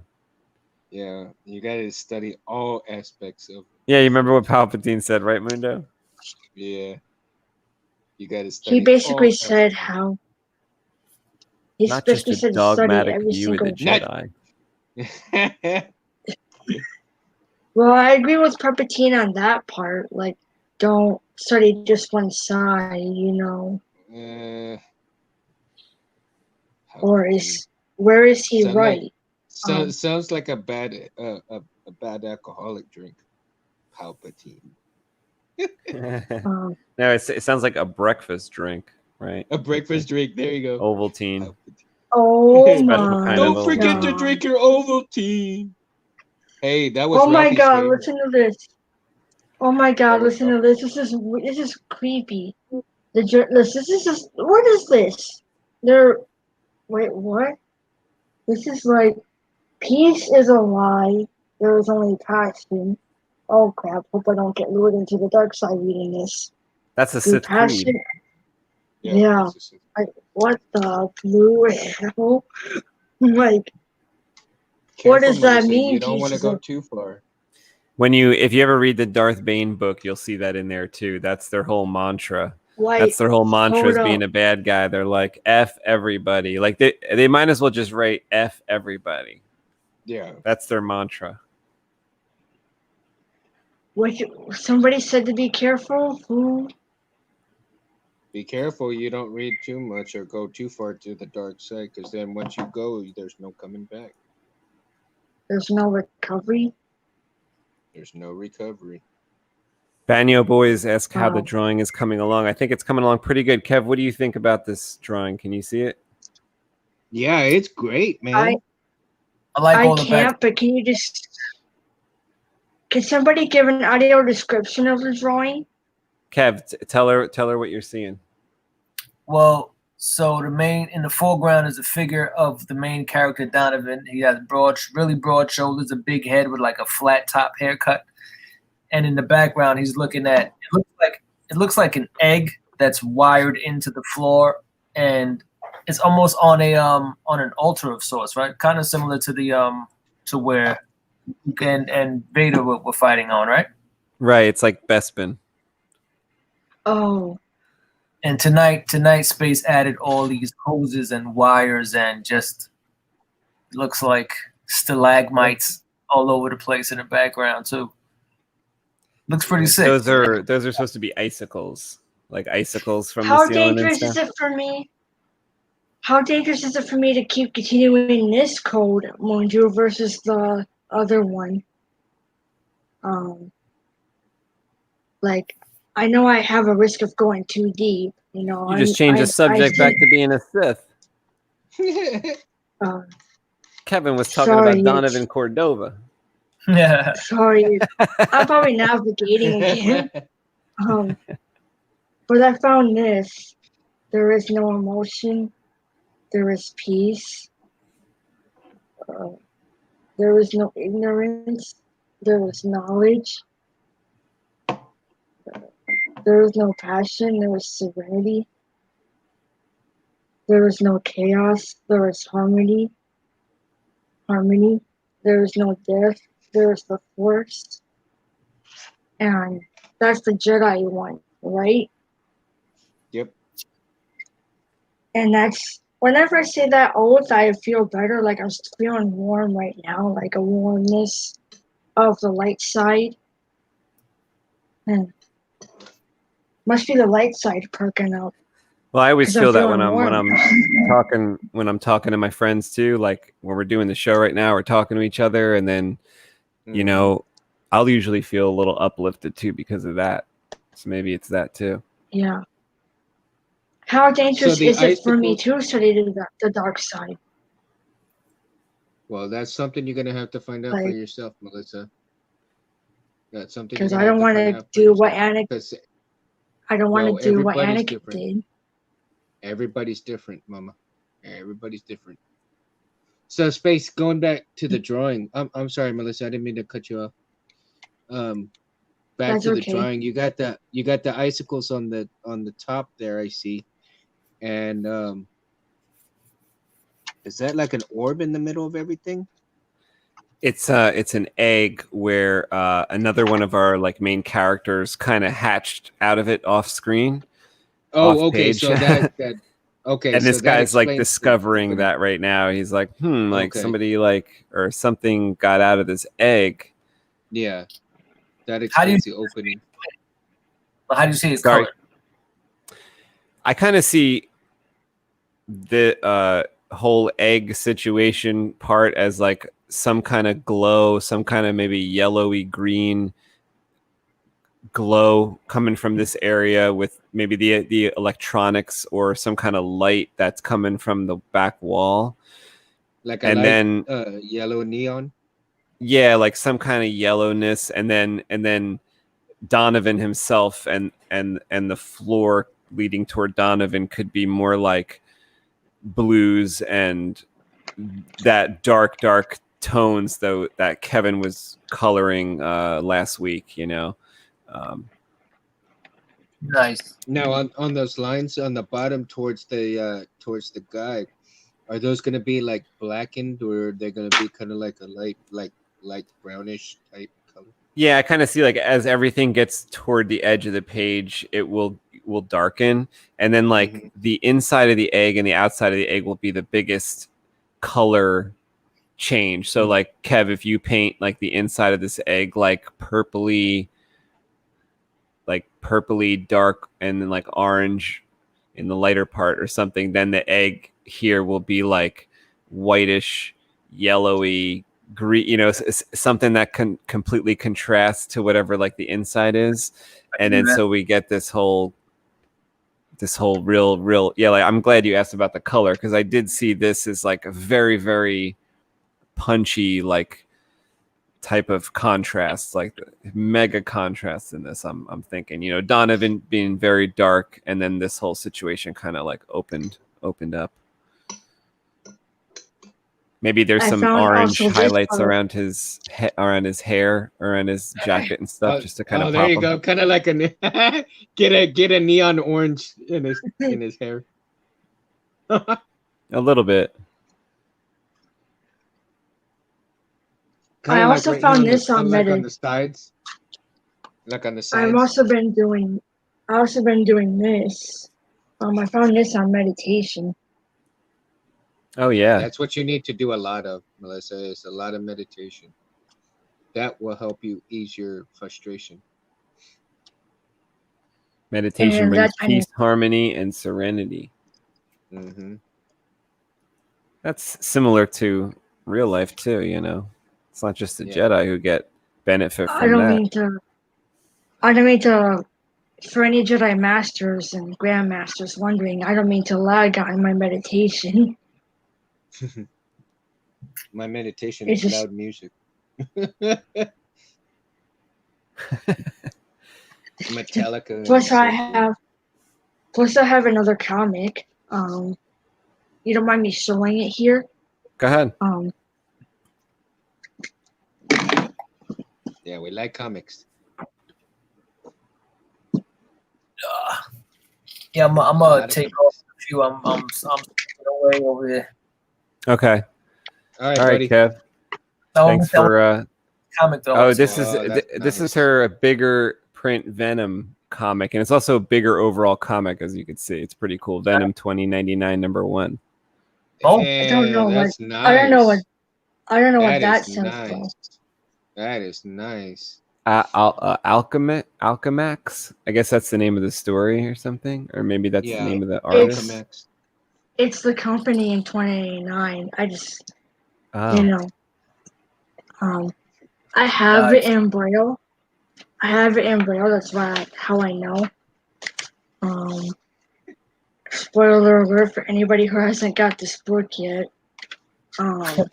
Basically in Alchemax, there's these little, whoever's working on these, like a doctor, scientist, or somebody, they're like basically taking the symbiote and basically cutting it to smithereens. And Cool. there's basically a patient. Alchemax likes to experiment a lot, so yeah, they take a patient in and they basically do something similar to the Corporate Raider program in the other 2099 issue, but this one's an IV rather than a chamber. Yeah. And basically, this kid's name is Alea Bell, and the pictures are pretty big. If I were to put them under a magnifier, the pictures be even bigger. And basically, she has this procedure at Alchemax to infuse the Venom symbiote. There's her doctor right there.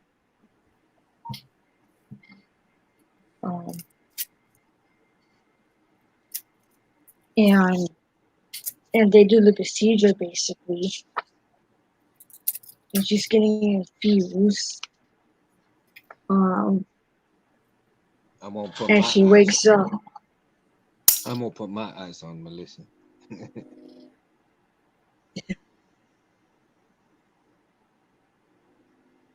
Is that too much?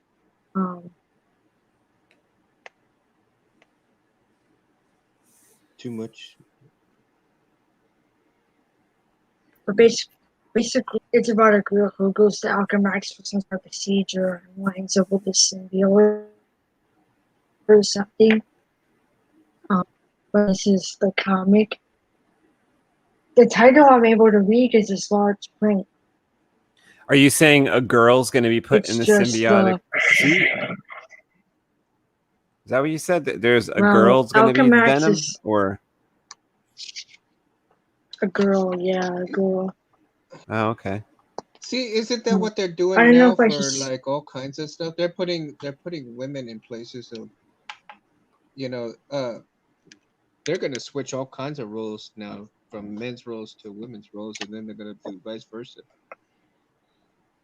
Well, this is a girl at Alchemax, and she's basically having this procedure. If you see the IV there.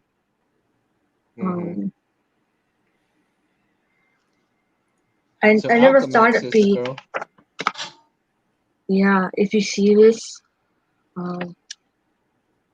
That's a picture of Kevin in the hospital. His arm being worked on Before I got a haircut. when he had braids. Kevin was in disguise. Pigtails. He was in disguise. That was it. and basically the rest is history. I'm out of here, folks. All right, Kev, All have a right, great Kev. night. Feel better. Is like every day getting a little better or what? Definitely. We're doing this again on the weekend or something? Yeah, well, I was thinking Monday night we'll probably come back. How's that sound? Like Monday night at 10. Let's do it. Okay, Yeah, because cool. I'm off Monday, man. I'm off actually all day Monday, dude. So Awesome. we're good to go. All right, Kev. Well, enjoy your night. Thanks for coming on, Yeah. and I hope your pain goes away quick. Thank you. Yeah, Thank you. for sure. Always have my prayers, man. Always got my prayers, bro. Thank you. Holla. May the force be with you, dude.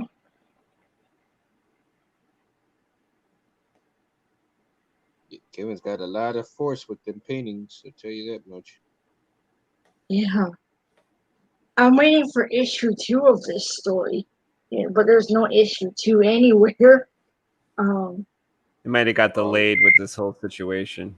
I know a lot of comics stopped coming out because of the virus. There's a lot of comics that got delayed big time, like the whole summer. Yeah, it's getting worse down here. Well, you gotta be kidding me. I just feel like it's not gonna get any better. Oh, it will. You know what? Star Wars wouldn't have the story. What was the very first movie of Star Wars? In universe order or release order? No. In all of the movies, what was the movie that came out? The very first movie that came out. What was the title? A New Hope. My point exactly. There's always hope. Well, granted, the Empire reigned for millennia until Luke came along. There's always gonna be hope, Melissa. No matter how many bad things happen, no matter what happens in life, there's always hope. You hang on to that, everything's gonna be all right. Because my blind aid service, I checked their website and they're closed. They're not helping me too much now. I feel like it's just me and the Force, you know. It is the will of the Force. Let it flow through you. Okay. You'll be all right. You'll be all right.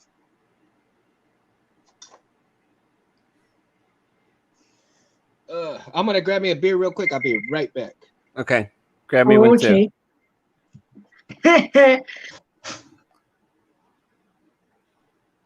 It's like you ever go tell someone that you're gonna wash your car, inevitably the neighbor will say, "Oh, wash mine too." Anyway, I understand what the Force is trying to tell me. It's just I never thought this would come to pass. You know, like the Force going, "Yo, Melissa, blah blah blah." You know, I never thought. Which one you want, Space? Lemon? I'll take the strawberry. Oh, strawberry, dude. That sounds great. It's cold, right? You know how I like it cold. It's freezing. It is freezing. All right, buddy. I almost broke out a drink tonight. I had some whiskey in the cabinet, and I just don't have anything to like really mix it with. You know, I need to go to like the store or something and get some like, I don't know, little Pepsi cans or something. I want some like little ginger ales or something that what kind of whiskey that I can mix. It's like it's called Tennessee something. Tennessee. No, Tennessee. I don't know. Actually, I think it's called Tennessee Brown or something. I don't know. Oh, Tennessee Brown. It's Tennessee the same one I always drink. Like when I do a show here, I drink the same bottle. It's almost empty now, but it was like a gift from my boss like a few years back, and oh yeah, I never cracked it open until like this year, and I started drinking it on these shows. Do you like vodka or not? Yeah, I basically like anything. Like I think rum would be my favorite liquor though. Like I like rum mixed with like a Coke or something like that, you know. I do too. But you know, since I became diabetic, the two best liquors for me actually, and these seltzers are not too bad because they're just 100 calories and they've actually only have 2 carbs. So I'm not worried about my blood sugars going skyrocket with this stuff. So Nice. You know. Yeah. Check Yeah. this out. A bunch of Jedi owned this book before me. Oh yeah, that's the names I was telling you about. Let's see who it says. Oh my God, there's Dooku. It was like one of the first people. Ahsoka Tano was there, and You Luke remember- Skywalker got that book. You know, we were talking about that show yesterday, right? And about how Dooku was trained Grievous, right? Yeah. And so Grievous had to have some kind of force with him. Otherwise, Dooku wouldn't even bother the way Dooku is. You know, the selfish bastard. Yeah, unless it was like a total means to an end where like Palpatine was like, listen, this guy will be the fall guy for the whole droid army. Well, I kind of think you're right on that. But if he did, it ended up backfiring on Dooku because he's the one that really got it in the end. Yeah, that's true. He was You know? surprised too. Do you remember right before like Anakin was going to chop off his head when he goes, do it? And Yeah. like Anakin But was, how I did he mean, actually- Dooku was very surprised. He's like, oh no. but he was also like, I get it. Cause like, he was like, oh, like you're going to train that kid now? Like shit. Do you? Yeah, really. Do you think? Do you think Palpatine was hiding it from him? I mean, like forced, like he was.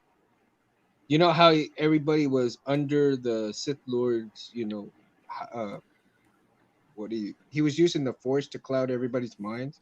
So do you think at that point he clouded Dooku's to his end? No, I think he just like he would just tell him lies. Like he's probably like, yeah, we're gonna you know, you're gonna be my main squeeze till the end, and then and he wasn't though. But Dooku already knew. I mean, Dooku already knew the rule of two, so he knew eventually that was going to happen. I think. Well, he was surprised probably him on planning how on quick- like taking over himself. Like that would be the idea of a Sith. But a lot of people will argue that Dooku wasn't like a Sith in the traditional sense over the past million, you know, or 1,000 years. The way the Sith were operating after Darth Bane, people argue that Dooku really wasn't one of those. Like, you know, he wasn't going to like rule the Sith probably.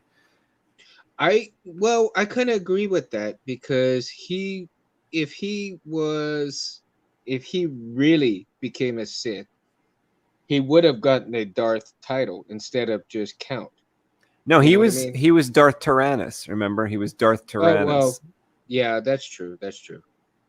But I seem to think that he was just way too weak to be even controlled anything. Well, I also believe that like when Darth Sidious makes someone a pupil, so like Darth Sidious, you know, said you're going to be Darth Tyrannus, right? I bet you at that moment, he probably did kind of believe that like, well, at least there was some kind of major thing that this student or this Darth was going to do.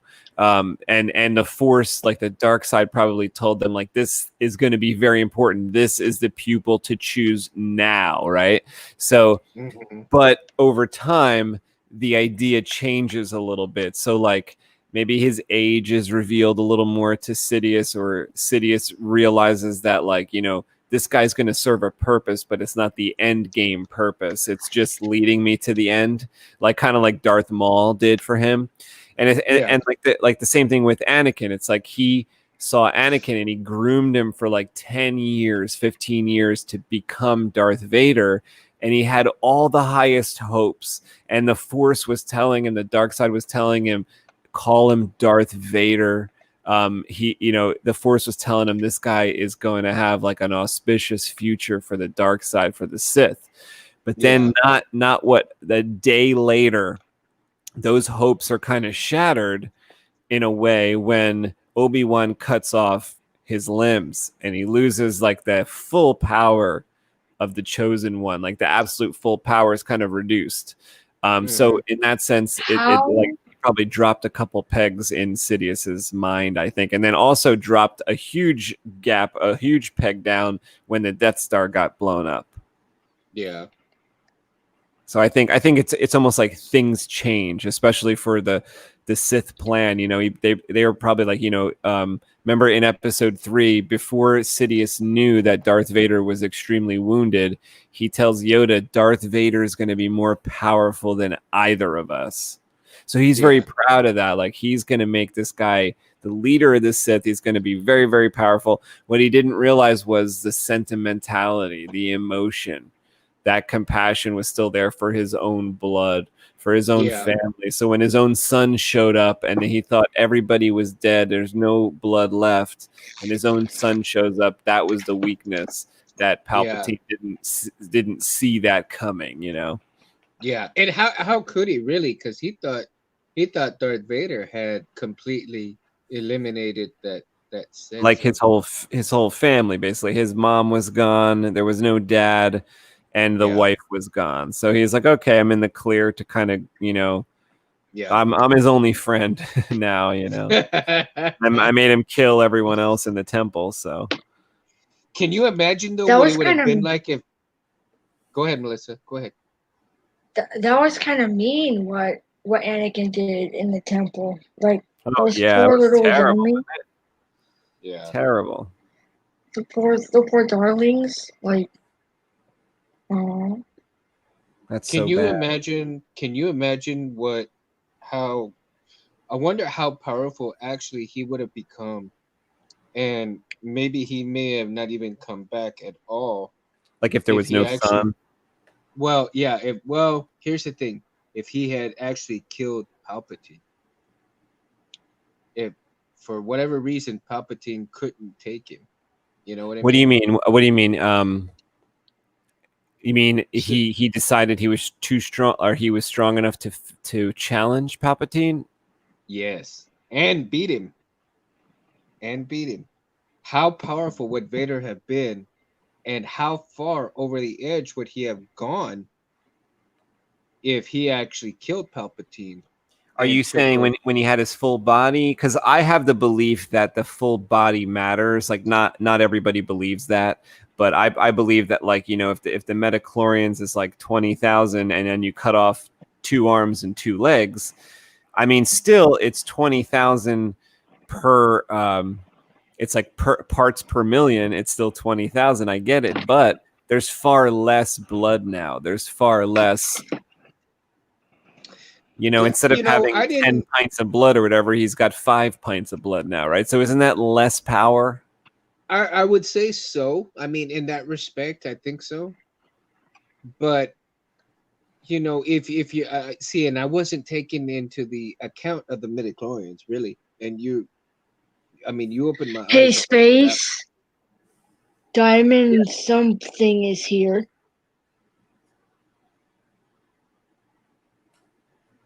Oh, I thought you were talking about it in the chat. Now I see Matthew in the sidebar. What's going on, Matthew?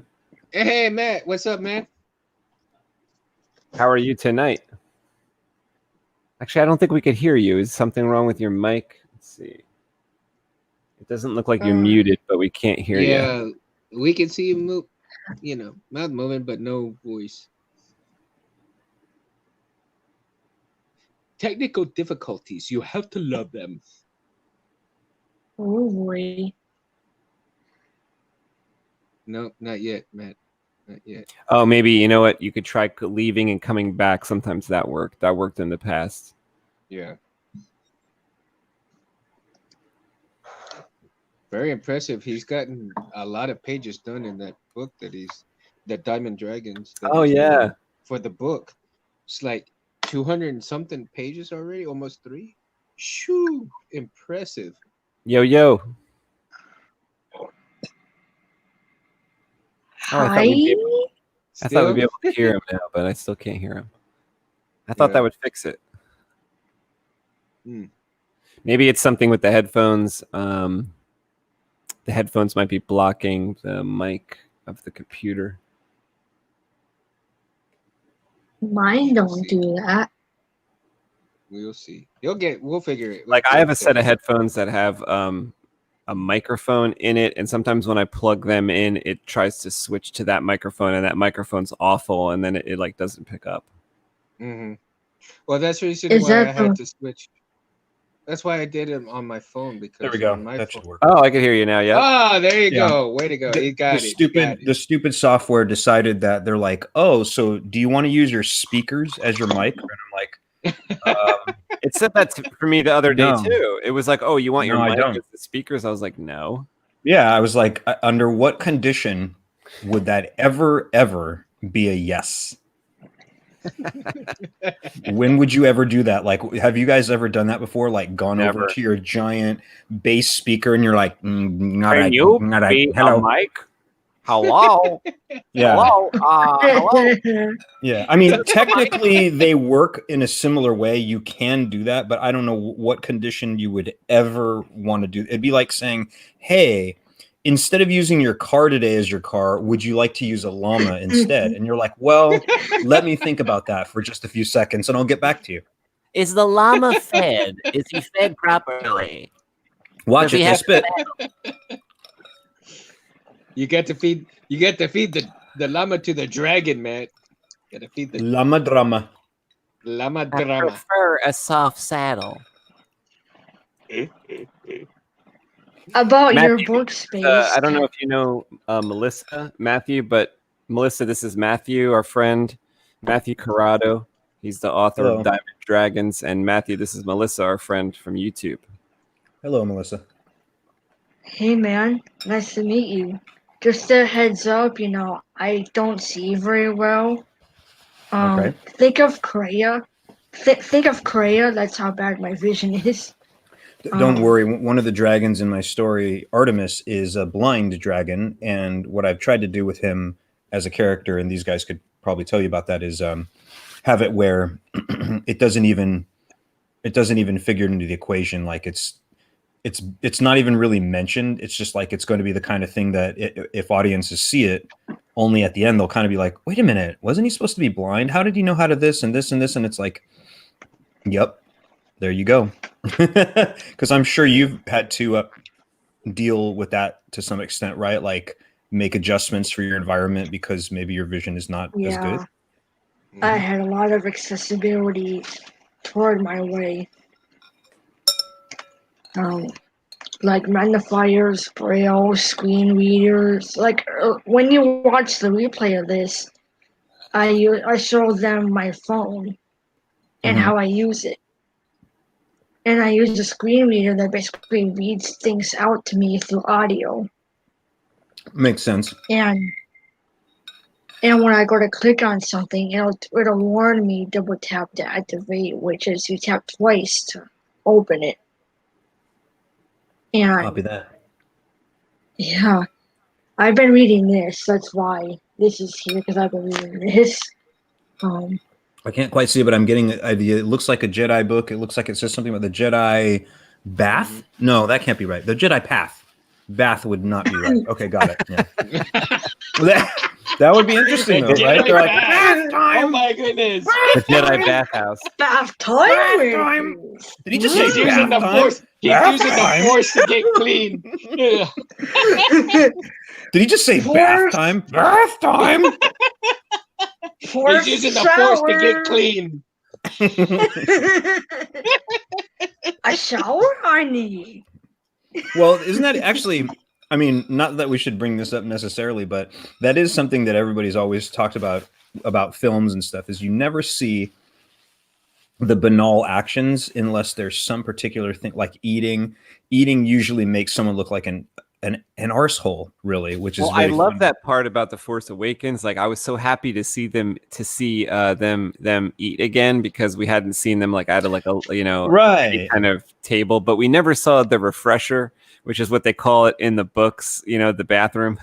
We never saw that. Yeah, right. And I mean, it kind of makes sense because, right, no one wants to see that, and that's not a good action item for the most part. But there are scenes where it does make sense, like when two people are sitting down and having dinner, and then they're talking and they're discussing things in the action, and the characters are being developed. But for the most part, it's like you're not going to see something like, oh, look, here's the Jedi having a bath. You'd be like, why? Like, is there a reason that this needs to be seen? And it's like, oh, they're cleansing themselves of their sins. And you're like, oh, right. Got it. Oh my gosh. Yeah, but I mean, for example, there's I think it was in Unforgiven, or I don't actually remember if that's the right title, but I think it's a movie that Clint Eastwood even directed, but it's like an old Western. But then this guy, one of the scenes is he I think I waits remember till this. that one. You probably know where I'm That's going. Good, He Bad, and goes, Ugly. I think he's in the bath, and they get him out of the bath. Yeah, well, it's Good, Bad, and Ugly.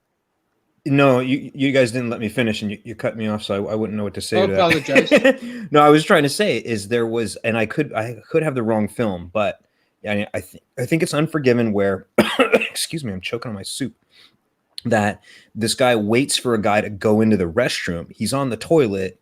He swings open the stall door and shoots him, and you're like, "Are you kidding me?" Like that's how this. And I mean, I think what they were trying to show with the film scene and the story. I know Mundo's like laughing. It's true. It's a little funny, but it was trying to show how dishonorable and how cowardly and how broken that method of going about exacting revenge was, and how it's like, yeah, imagine that. Imagine if you were indisposed and you're in this position and someone's like, okay, I'm going to kill you now. And you're like, great, thanks.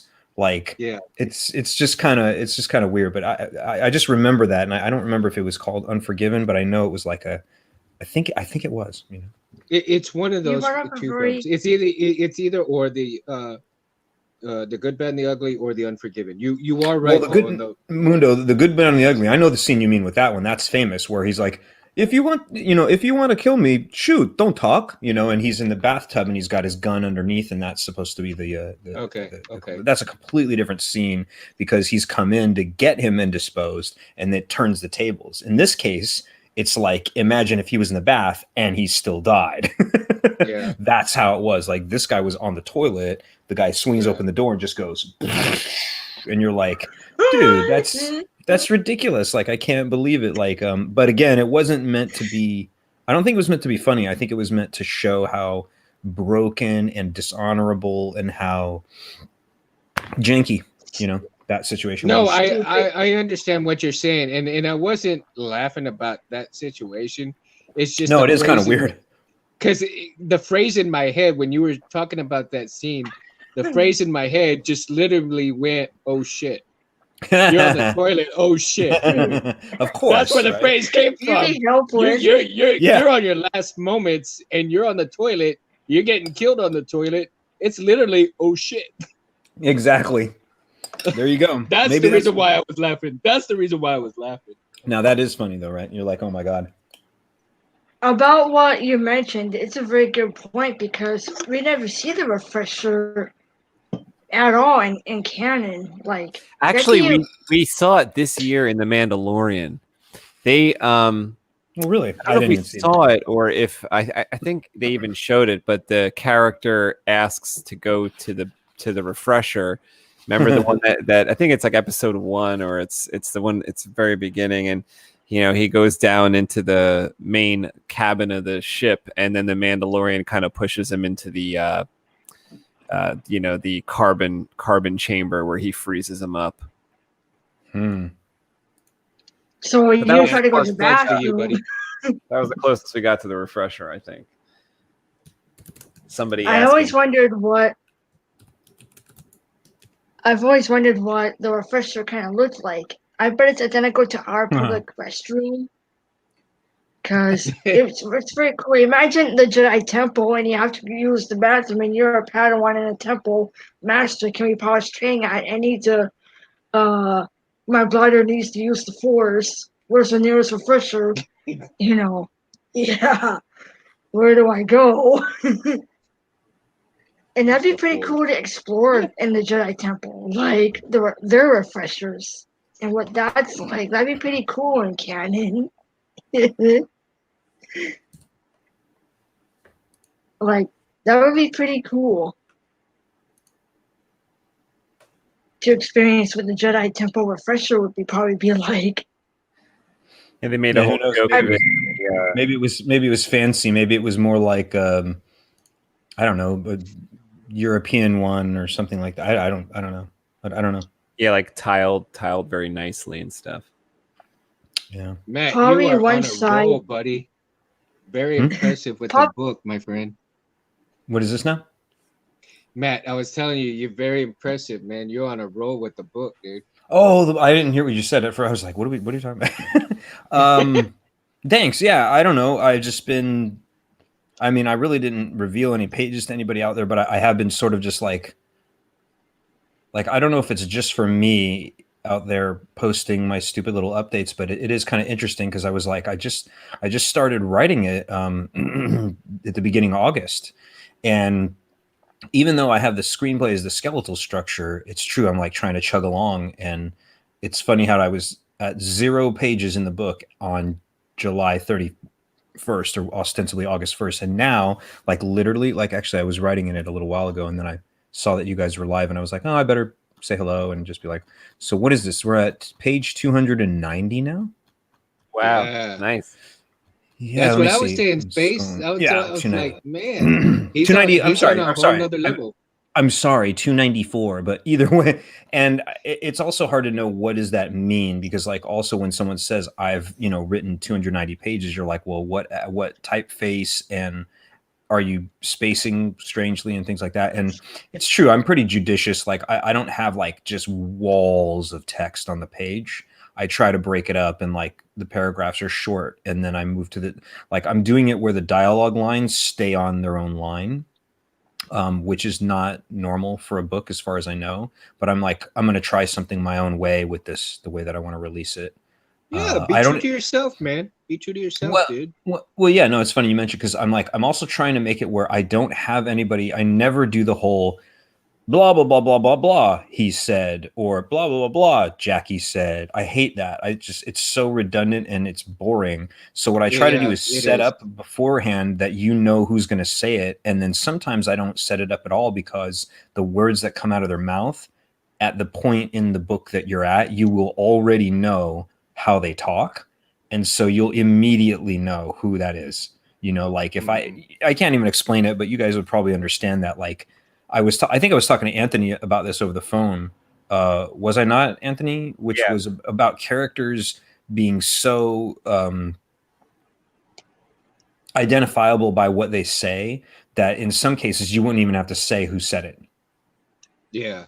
And of course that's not on page 1 because nobody knows your characters on page 1. But you expect by page 30 or 40 or 50, something, eventually that you're going to be like, they know how this guy talks, and they'll be like, who said that line? And they'll be like, yep, Han Solo said that. And they're like, how do you know? And like, because he's an asshole.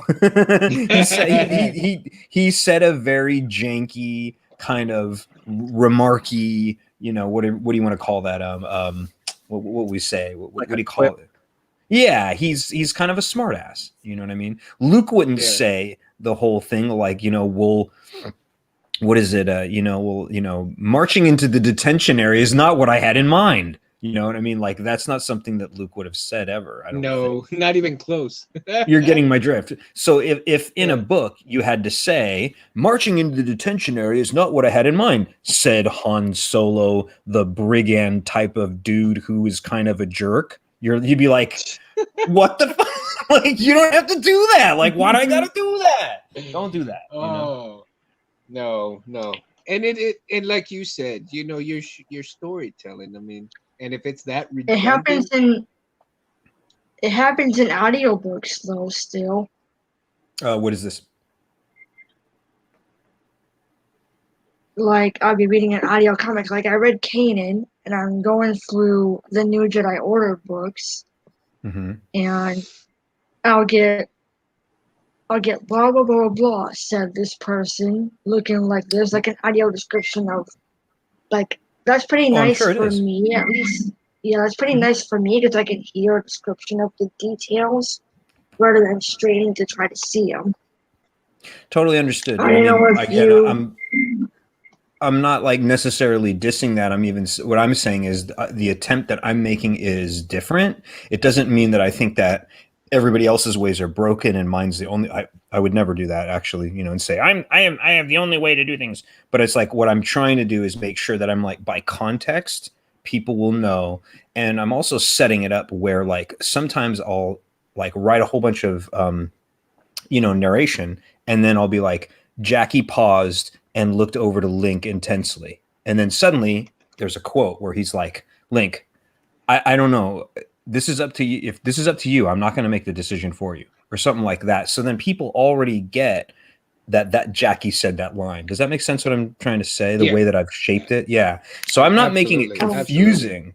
I'm not making it confusing. I would never want to do that, but I try not to have it be like blah, blah, blah, blah, blah, blah, then suddenly a line and then be like Jackie said, looking kind of weirdly at them.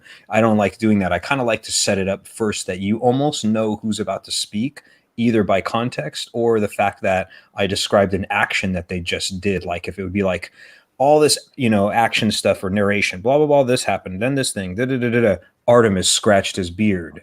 And then suddenly a line, and then well, gee, I guess that's Artemis speaking. You know what I mean? That's kind of what I've been going for with it. Although, it could be argued that at a certain point, if someone read it, I could see that they might be confused. It's possible, Well, I mean, it depends also on how, like you said, how they're taking it as well. But to me, in my personal opinion, the way you have set it up in that context is phenomenal. I mean, because I as a reader, I don't read extremely a whole lot, but I don't want to be that kind of. I don't want to do that kind of reading where every other, scenario says, "Oh, he said, she said," Exactly, the he said, she said thing. I don't like it. I don't like that. But when you're so descriptive in the context that you want to get across the idea that you're using, that's what makes it unbelievable. That's what makes it worth reading.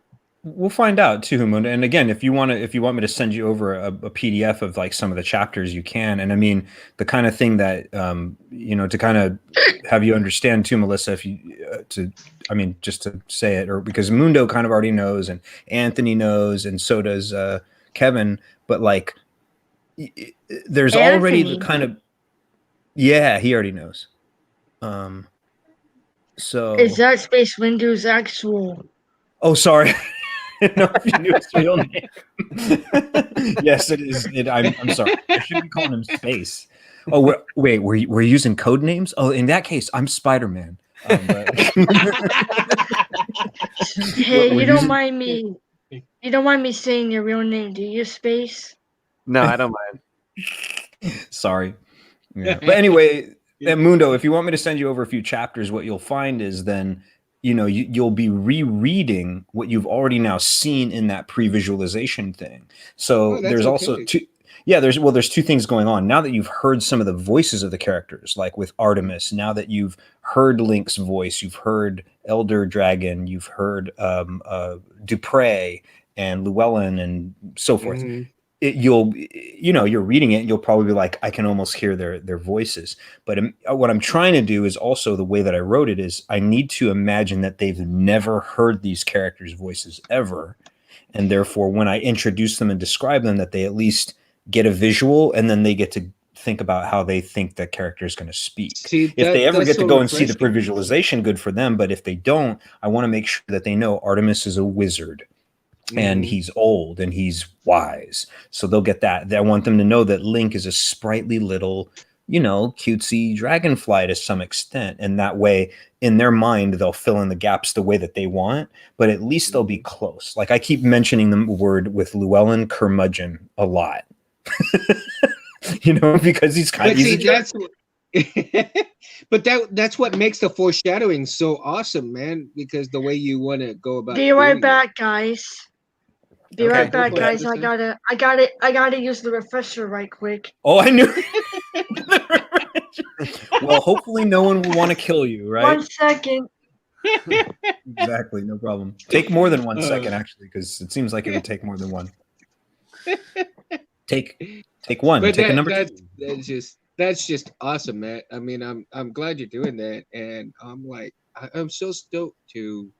Well, thanks. To see the content, man.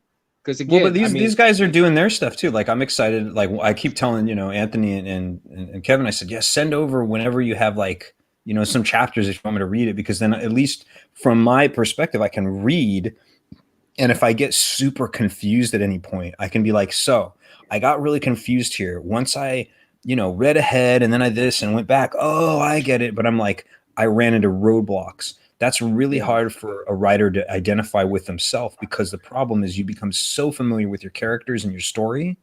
You sometimes glaze over things while you're writing that seem obvious to you.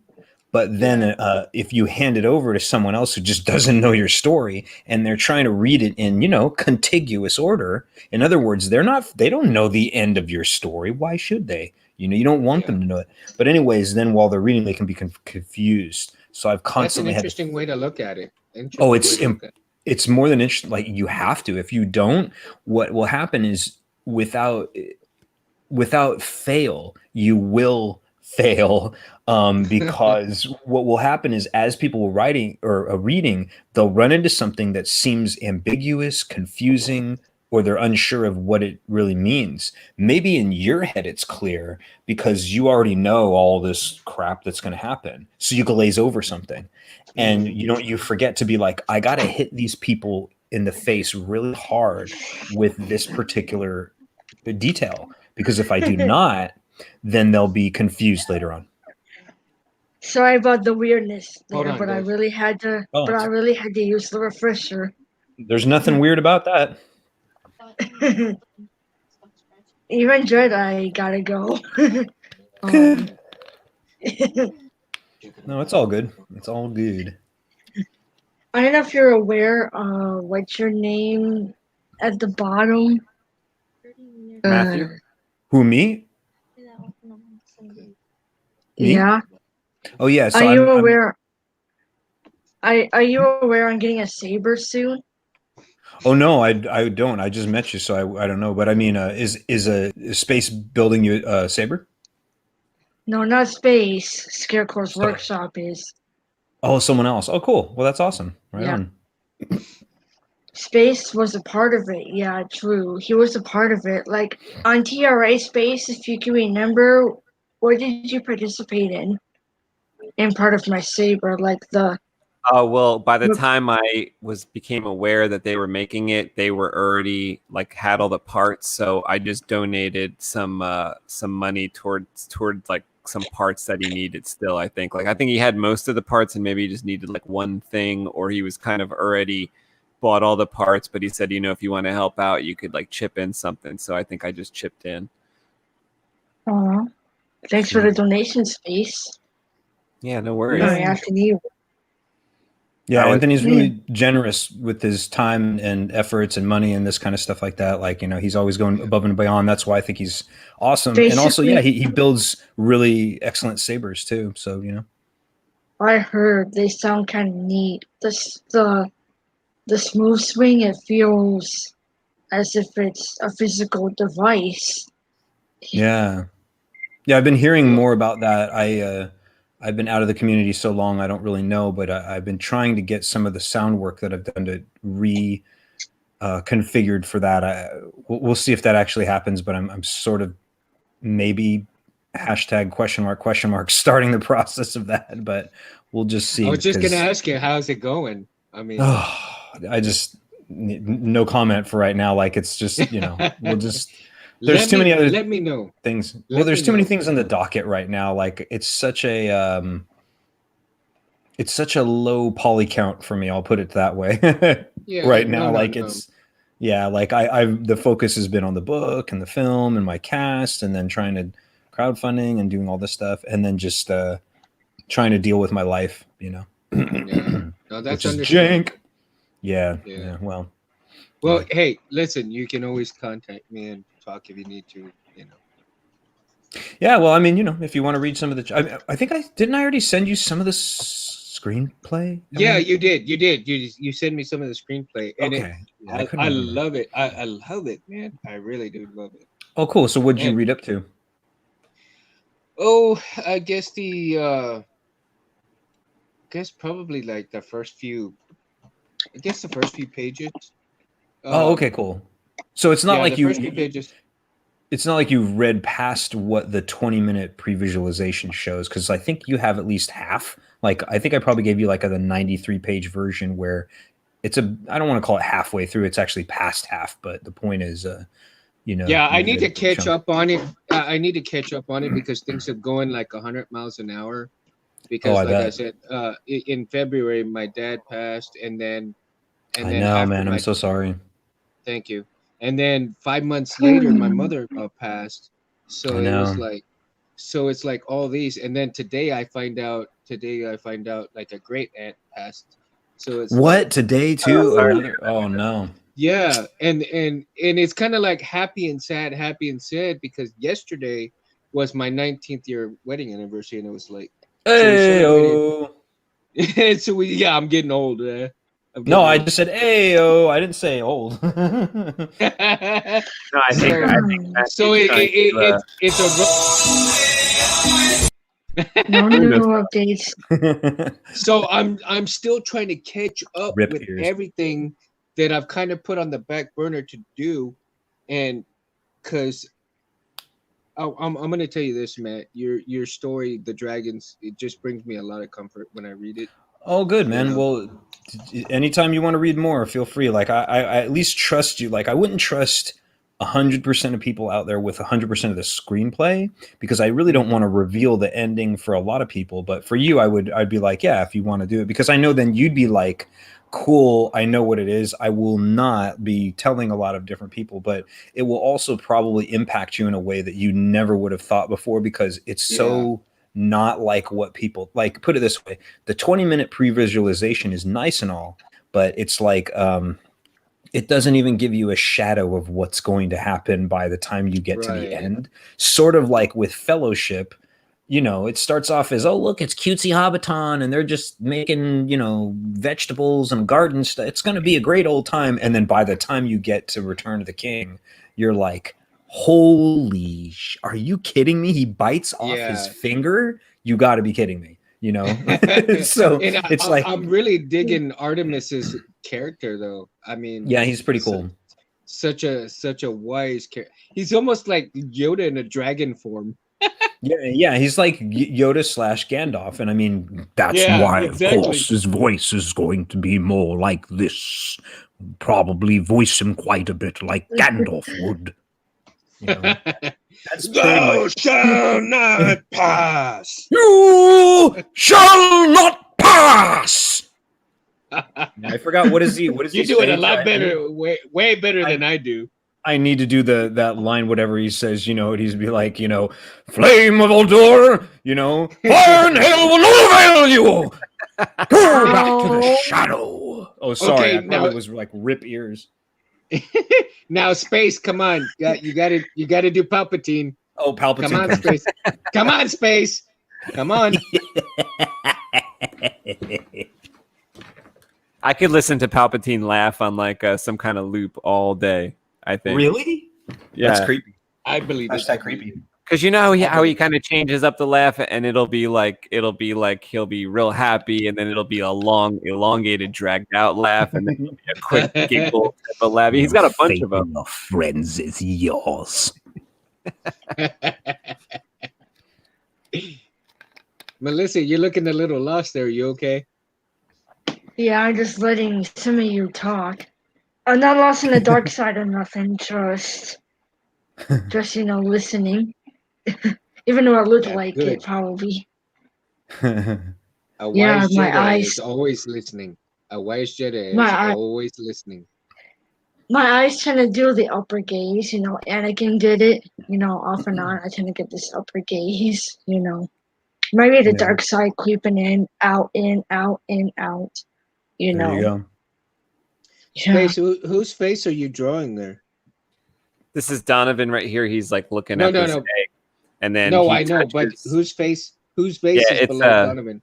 It's Donovan. So he just like touches the egg, Oh, and he gets cut, okay. and then he sees that there's like blood dripping off his finger here. I see. So it's kind of like a close up of what you're seeing, what he's seeing. Yeah. You thought he was looking at someone else, though, right, Mundo? Mm-hmm. Yeah. Yeah, that's what I thought. At first, I thought he was kind of like. Yeah, like who do you see, right? Yeah, exactly. Yeah, I was hoping there's like enough room right here in the center to kind of show the cut happen. So I'm not sure like how I'm going to do that yet. If I'll just like show it right here, like out, like type of thing, like, oh, you know, I got cut, or if I'll put like a little inset right here. Right, of like the finger going ching. Yeah, that's the thing. You always have to make a decision on how do I present the information to people so that they understand it. And in your case, you have to do it sort of in sometimes small frames, big frames, medium frames, whatever. And you're like, do I need an entire different, like, do you need more frames to tell this? You know? Yeah, and I think Matthew, you might appreciate this page especially because storytelling wise, this actually has no dialogue. So it's not like I'm not gonna have a thought bubble with Donovan that's gonna say, "Oh, interesting, an egg" or something, you know, and then like, "Ow!" Yeah, you need that. So it's just all going to be like, "Ow!" But it's all going to be like visual, so it'll have to be. But it's exactly. Yeah. There's a lot it's like visually storytelling. It's visually storytelling. Exactly. And I mean, sometimes that's the thing is sometimes you need dialogue to help things along and sometimes you don't. But for example, speaking of Artemis, there's a really great moment, which I'm not revealing anything to anyone because you can go and see it online in that previs where all hell breaks loose. And what's happening is you can imagine is sniper fire is coming out of the trees. Of course, they're dragons, so it's not bullets, but it's like bone arrows from these bone and ghost dragons. They're assailing the dragons. They're like, what the hell is going on? Where is all this coming from? So finally, at one point, Artemis just sits there and listens. And so I can imagine it being a very visual thing, like, maybe even almost that Hitchcock effect, will be while he's, training in and he's like listening and everybody else, it's all chaos around him. And then he hears rustling in the trees. And then that's when he turns, nice and dramatically, and he'll be like, "Invisibility! They are in the trees!" And then everybody's like, you got to imagine they're like, like what? And that's when everybody's like, "Yeah, I know where you are, you mother," And then suddenly, then suddenly Dupre flies in with his sword and armor, and he's like, "Attune, Bardish." Which is the bard character, right? He's all, "A tune, play us a tune, Amal, just one tune," right? And he's like, "I have a particular chord in mind, one to dispel doubt and disillusionment." And he plays his chord, and it'll be like that kind of like, so there's a lot of visuals that'll happen, and then that chord that he plays, it's the sound reverberates so far out and so powerfully it breaks the illusion that all the bone and ghost dragons have woven over themselves with invisibility. So it completely shatters their illusion, and suddenly they're like, "I see you. You're now the playing field's even." So I totally understand what you're saying is like sometimes you need 8 frames because 8 frames of just it was imagery. A hiccup. Oh, sorry. I didn't know. It was a hiccup. I'm sorry. I'm bad. I didn't know. I haven't eaten, yet. I was waiting on my mom. Oh, cool. Yeah. Well, there you go. You can always get something to eat. About what you're doing, Space. How do you color that? How do I what? How do you color that? This will actually be it could be inked one of 2 ways, which means putting the black down. So it could be inked with actual ink right now on top of the sheet, or this could be scanned in and we could put black on here with like a computer program like the iPad. And then after it's all blackened, like everything's dark and inked, then you go in and I would do it by computer, and I will, kind of be painting in the background behind the inks, basically, is how it'll work. So when this is finally in my iPad and the computer, I will kind of be painting the colors like it's a painting. Well, that's cool. It takes a lot of time too, right, Anthony? Yeah, I would say the colors is like, and I've heard other people say this too on their like comic book streams and stuff, that the colors is actually what takes the longest. So yeah, if I could pencil a page in a day or maybe two, and then you could ink a page in a day, or maybe you could do two, and then the coloring could take 3 days for a page, because it's like doing a painting kind of. Am I wrong about this too?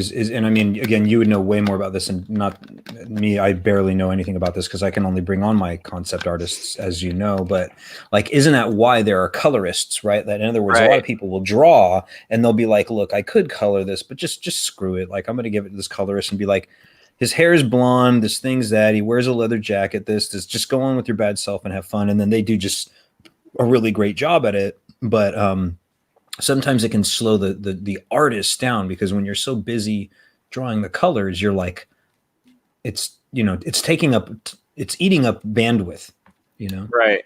And a lot of times the colorists will come in, and even though there might be some pages, like for this particular page, I do have an idea of how I would do the coloring. Of but course.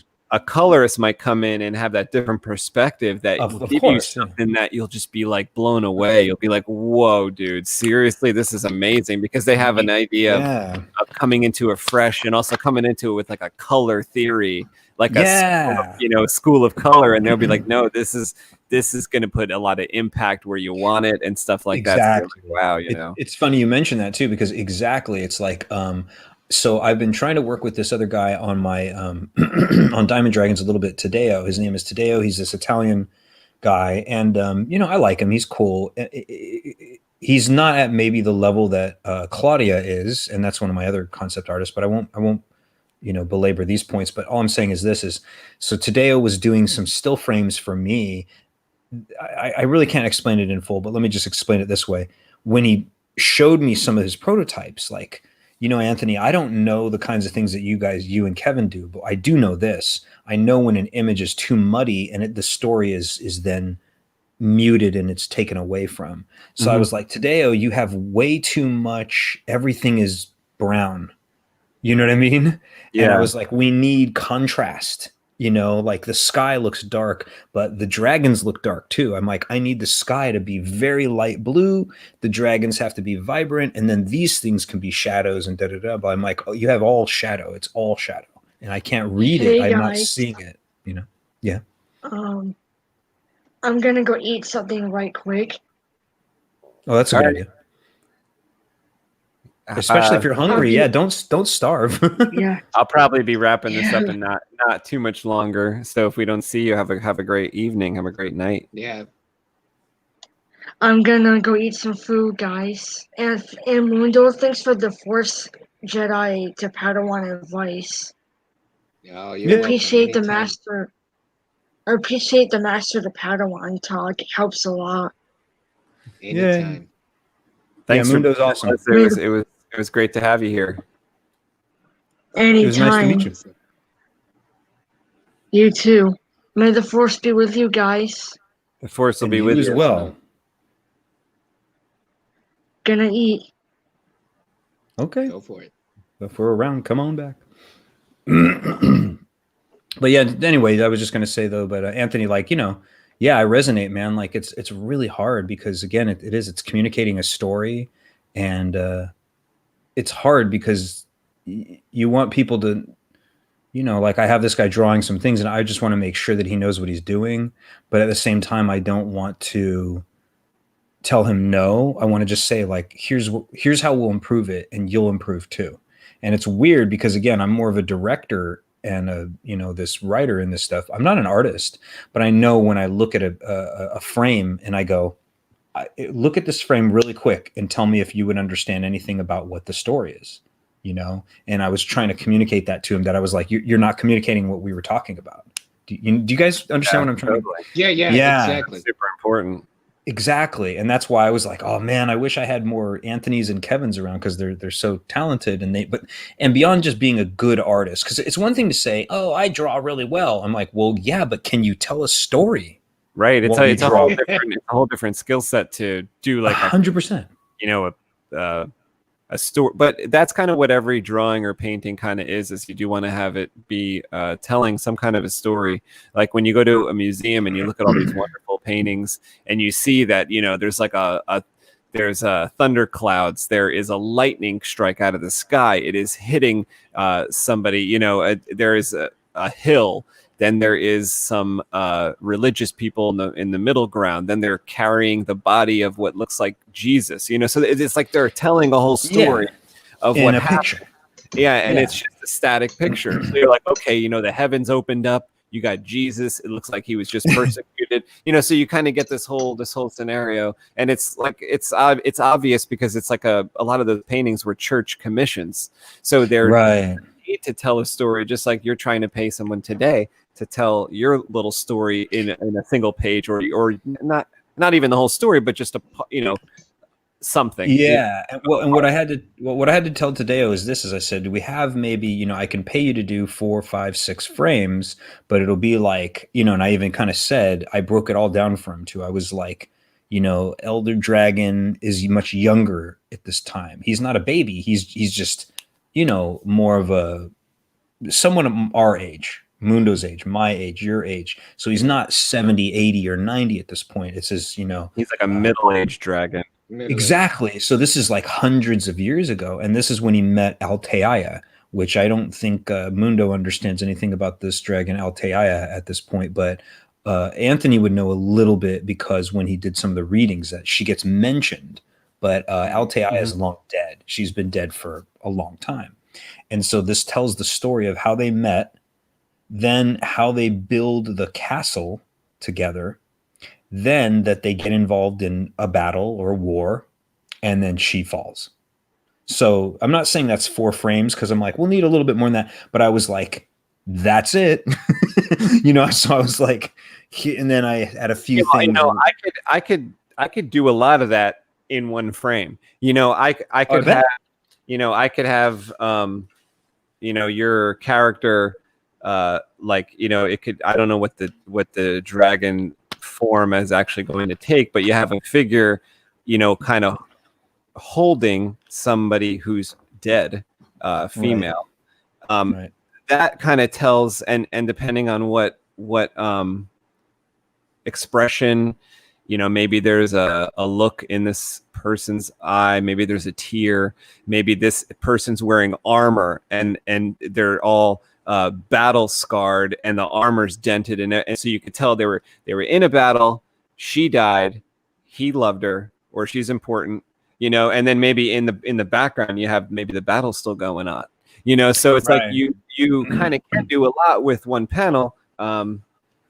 But yeah, it's just. But that said, no, I totally understand what you're saying. I would not do this one in 1 frame. Like I said, it's important that it's actually going to be told in, I would say 5, maybe 6. We'll see. But the point is, yeah, I needed it to be clear that I wanted it where I was like, just look at the thumbnail, Tadeo. Are you getting anything from it? And he had to finally say, oh, okay, I guess I see what your point is that I can't make a distinction between, like, so it's really hard to explain, but for example, in one of the frames, I wanted it where he was giving her a flower of sorts. Like so far we kind of had it to be a rose, but I was like, it needs to be a plant that's not Earth-like right now. It can be pretty, but it needs to just not exist. But anyways, you couldn't see it because it was all muted and like completely blended into the background. So I was like, if you looked at a thumbnail of this, you would not know that he's doing this. And then also he had a ring for her. So it's a long story, but the point is, I was like, was he carrying her? Was he carrying her after she passed? After she fell? No, the way that I'm probably going to do it is, it's hard to explain. I wouldn't want to take up all the rest of the time of this thing, but it's like, it's just, it's like, anyways, the point of the conversation that we are trying to get at though too is like, it's hard to tell a story. And then what's especially difficult is if the artist is also just, Tadeo is he's talented, but he's doing things really haphazardly. Because he's newer, and so he doesn't have a huge grasp on contrast and highlight and shadow and highlight, the differences or whatever, and then clarity of the lines and distinctions in between, like the background, the foreground, and then an object that you may need to have some focus on, and then other objects or things in the frame that you just want secondary or tertiary focus on. I'm sure Anthony understands what I mean. Is like, for example, when we look at his this one that he's working on, what's the primary focus? Is it the dude or the egg? Mm-hmm. It's pretty obvious, I would say. I think Anthony, obviously Anthony knows the damn answer. No, of course it's obvious. I mean, yeah. But then someone might say, oh, there's a secondary focus, of course, on the dude looking at it. And there might even be a tertiary focus to see, well, look at all those weird cables that are coming off the stairs into it or whatever, and that's interesting, so you're like, okay, cool. Like, how interesting that it looks both organic and technological. Am I wrong, Anthony? Did I read that wrong? You're absolutely right. That's a great visualization, though. So that's what I mean. So I would say you have primary, secondary, and tertiary focus there. And again, I'm just making up these words. I don't think these are official drawing words at all. But I mean, no, it's true. Like I look at things a different way. But so the focus is obvious. Because if someone were to look at a thumbnail of this image, they'd immediately go, oh, whoa, a soldier discovers a big, crazy alien egg. And then I can barely see the bottom of the things that he's working on now, but I'll know because then, like he says he wants to have him touch it. So then obviously we're going to see a big hand and a finger and boom. And then you're going to see his face looking at the whole, like, dude, look at my finger, dude, I'm bleeding.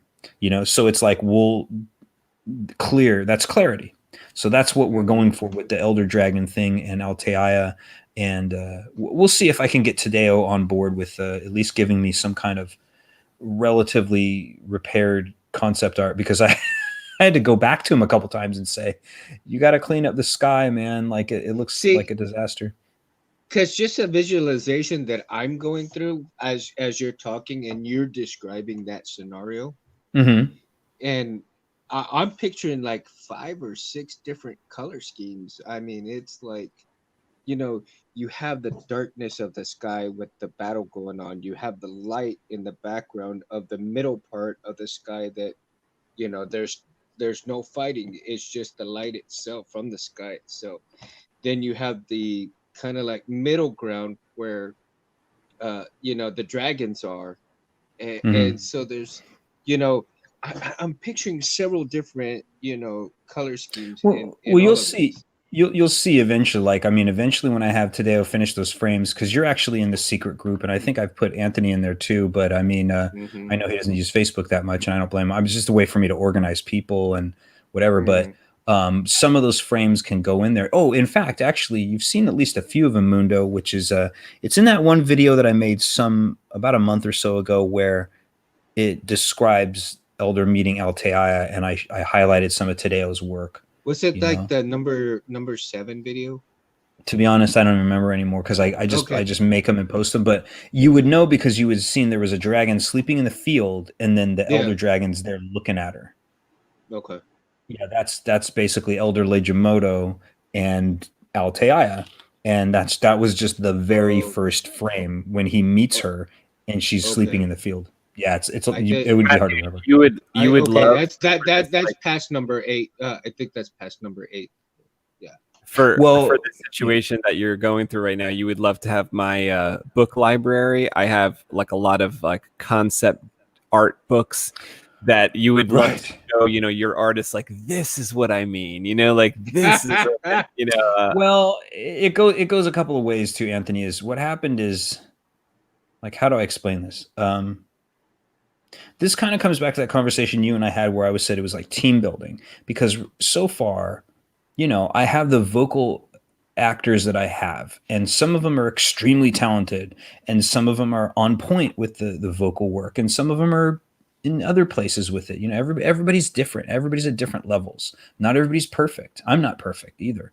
And so then, but what happened is, it's like, then you get the people you get. Like, I proselyted to get Claudia aboard because she's this girl's prayed up. You know what I mean? Like she's good. She knows what's going on. She's worked on video games. She's ridiculously talented. I mean, you guys have seen that primary image that I first had her draw when she made the crystalline castle, and that was only from my descriptions and some example art that I pulled from the internet. And I went kind of like this, but not exactly. And Claudia, go on with your bad. Yeah, I was like, go on with your bad self. And I mean, literally, I just described, but I mean, I gave her a lot of information. But anyways, once she did that, it almost brought a tear to my eye because I was like, Claudia, you described my mind. That's weird. That's incredible. That's right. Awesome. And I knew she was going to be good, but it's hard to get her because she's really busy. She's really talented. And then she lives in a completely different country. I don't even know where she lives, to be honest, but English is not her first language. And anyway, the time is always different. And well, it's not even that, because I can just, send her a message on Facebook and be like, hey, Claudia, whenever you read this, don't worry, no rush. I'm just saying hello and I love you. You're wonderful. And I'm so proud. And you're just a wonderful, great person. And I can't wait for this. And here's some more information. If you want this, let me know too. I can PayPal you more money. Like, can I send you money? Can I send you money? Can I send you money? Is what I'm doing constantly with. But anyway, then Tadeo finally popped in. And he just said, hey, Matthew, I like this. I like that. I like the Diamond Dragons thing. Oh, it's nice to meet you. And he says, yeah, I could maybe draw some things. I'm an artist. And I'm like, oh, really? Okay, well, yeah, show me a little bit of your work. And then he showed me some. And I went, okay, if we want to do some frames, are you sure? Because doing it under my conditions might be harder than you just doing your own work. Right? It's different to draw for someone else than it is to draw for yourself. Anthony, you probably are completely aware of that. Yeah, the first comic we did, me and Kevin, we had a lot of extra work, we felt, because they had a lot of special requests, but that's just the way it is, because they have their idea of what they wanted, and you need to make to deliver. Right. And it's difficult too, because again, what you're trying to do is, it's like it's funny, there was this stuff that Elon Musk said where he was just like, we as humans, we communicate extremely slow, whereas computers, they can be like, got it, no problem. He says, so wouldn't it be nice if you ever had to try to communicate a vision to someone that you could just plug in and just be like, do you got it? And then they're like, oh, done, totally get you. I'll go to work, And he's like, it's really hard sometimes to communicate visions to people because you have so many words. You have to describe this. Then you have to show this. You have to draw something. You have to do this. It's hard. But anyway, with Tadeo, I realized that it was just because, there are some lacking features going on, but he's learning quickly because, again, I made it super clear where I was like, look at this image. And then what I did is I took his image and then I did some hand edits on it, really rough, of course, but like his sky was so dark and then the dragons were dark and the background was dark. Everything was so dark. It was just all dark and muddy. And there was so much lines everywhere. There was almost no white space at all. And I was like, shit, it's muddy. So I was like, well, what if I cut out all this stuff and I clean this? And I said, here you go, Tadeo. Is there a way you can make the sky more like this? Because when he meets her, it's a joyous moment, and you have everything's all gray and dark and black and brown. No, it would be bright and festive. I mean, yeah, and I said there's going to be a juxtaposition of that. It's on purpose too. That when he meets her, it's love and it's wonderful and it's a memory. So it's a surreal kind of thing where everything is so much more colorful because you're in love, and then they build the castle together. This is going to be very colorful. Then they go to war. I'm like, then we can drop the colors a little. Then she's falling. Then she dies. And then at that point, I was like, we might even go almost black and white sepia tone even, where it's just him standing over like, her body or something like that.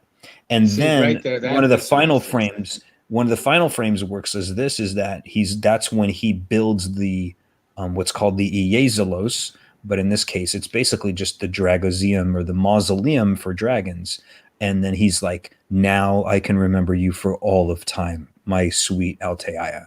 And so he then builds the clock, Ziwalos, which both of you guys know what that means at this point, the clock thing. So it becomes all clear. Like once that story's told, the audience is like, oh, that's why he talks to the clock. Motherfucker, I can't believe it. I didn't even think about that.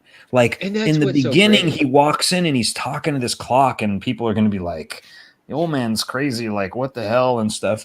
And then you realize over time that it's like that's also to some extent how he remembers her, you know.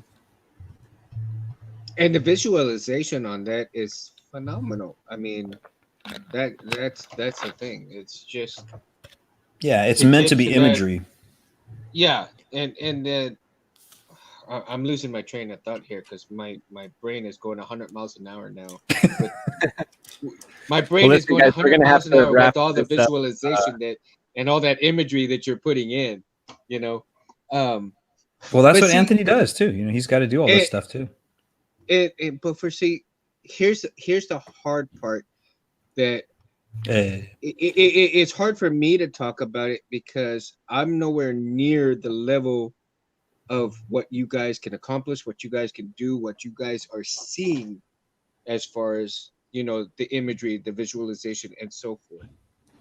But, you know, when you talk about certain things and what you are putting into the imagery, as you're talking about it, I'm seeing it in my brain here, and it's like, oh my That's God. a good sign. It's like awesome. I'm like, oh, I want more.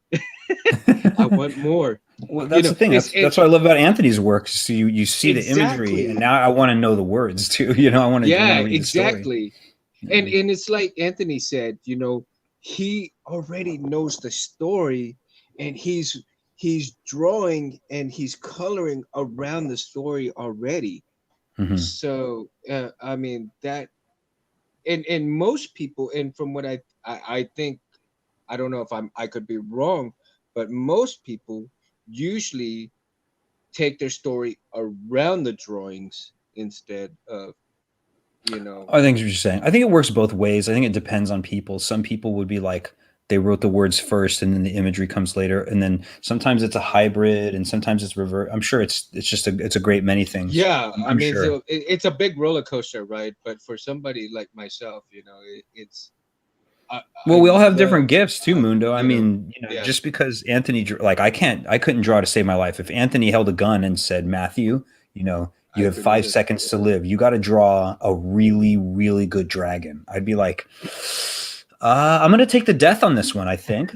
You know, that would be me. I can't even draw a stick figure. I mean, shit. Yeah, I mean, but that's part of it is like, but at the same time, you know, are there other talents that we all have that the others don't have? And that's kind of why pooling skills, like even when Anthony was like, you know, Matthew, we'll have you do this crazy albatross video. And I'm like, are you sure you don't want to do it yourself? Because, you know, whatever. And Anthony was like, I don't think I can do it, or I don't want to do it, or I don't have time. And I'm like, okay, fine, then let's do it. And then he got, I guess, what he wanted. I don't know, right? That's a great segue because I wanted to play that on the way out. I have my mouse. You got to do the Spanish version. I was going to say Matthew made us the trailer for Albatross, and I wanted to play that on the way out. So does anybody have anything more to say? I just want to say, you know, thank you to you guys for being a part of this. Thanks to anyone that was watching, and Kevin and Melissa were here earlier. Thank you. Yeah, it's cool to meet you. Thank you, Melissa. I think we'll come back. Be sure to like and subscribe if you haven't already, and as well go on IndieGogo and get on there. We appreciate everything you guys listen in on and everything. Space, thank you for having me, Matthew. Always a pleasure to talk to you as well. It's a pleasure, as the dragons would say, right? They would say, "Chiong" and "Yeyali." Thank you so much. This is the Albatross Junction Volume 1 on IndieGogo. The link is underneath the video. Just drop your email in there, and we will keep in touch about when this comic book is going to be coming out.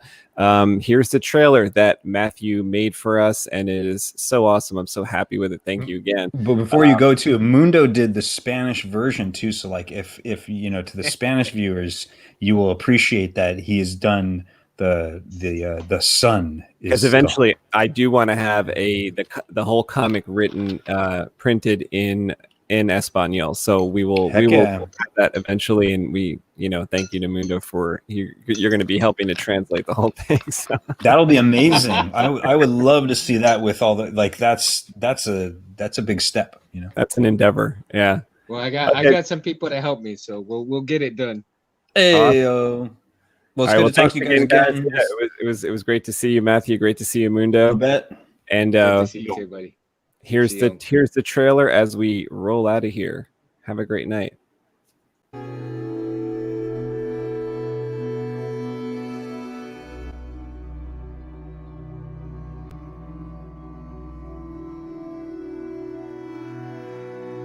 The sun is gone.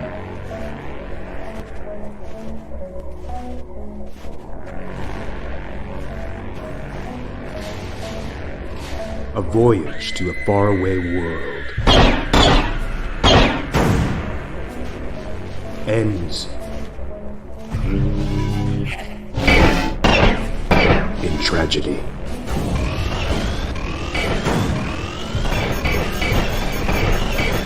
One last chance for survival is found on an unlikely planet. Genetic material brought back could change the future of our world. Albatross Junction.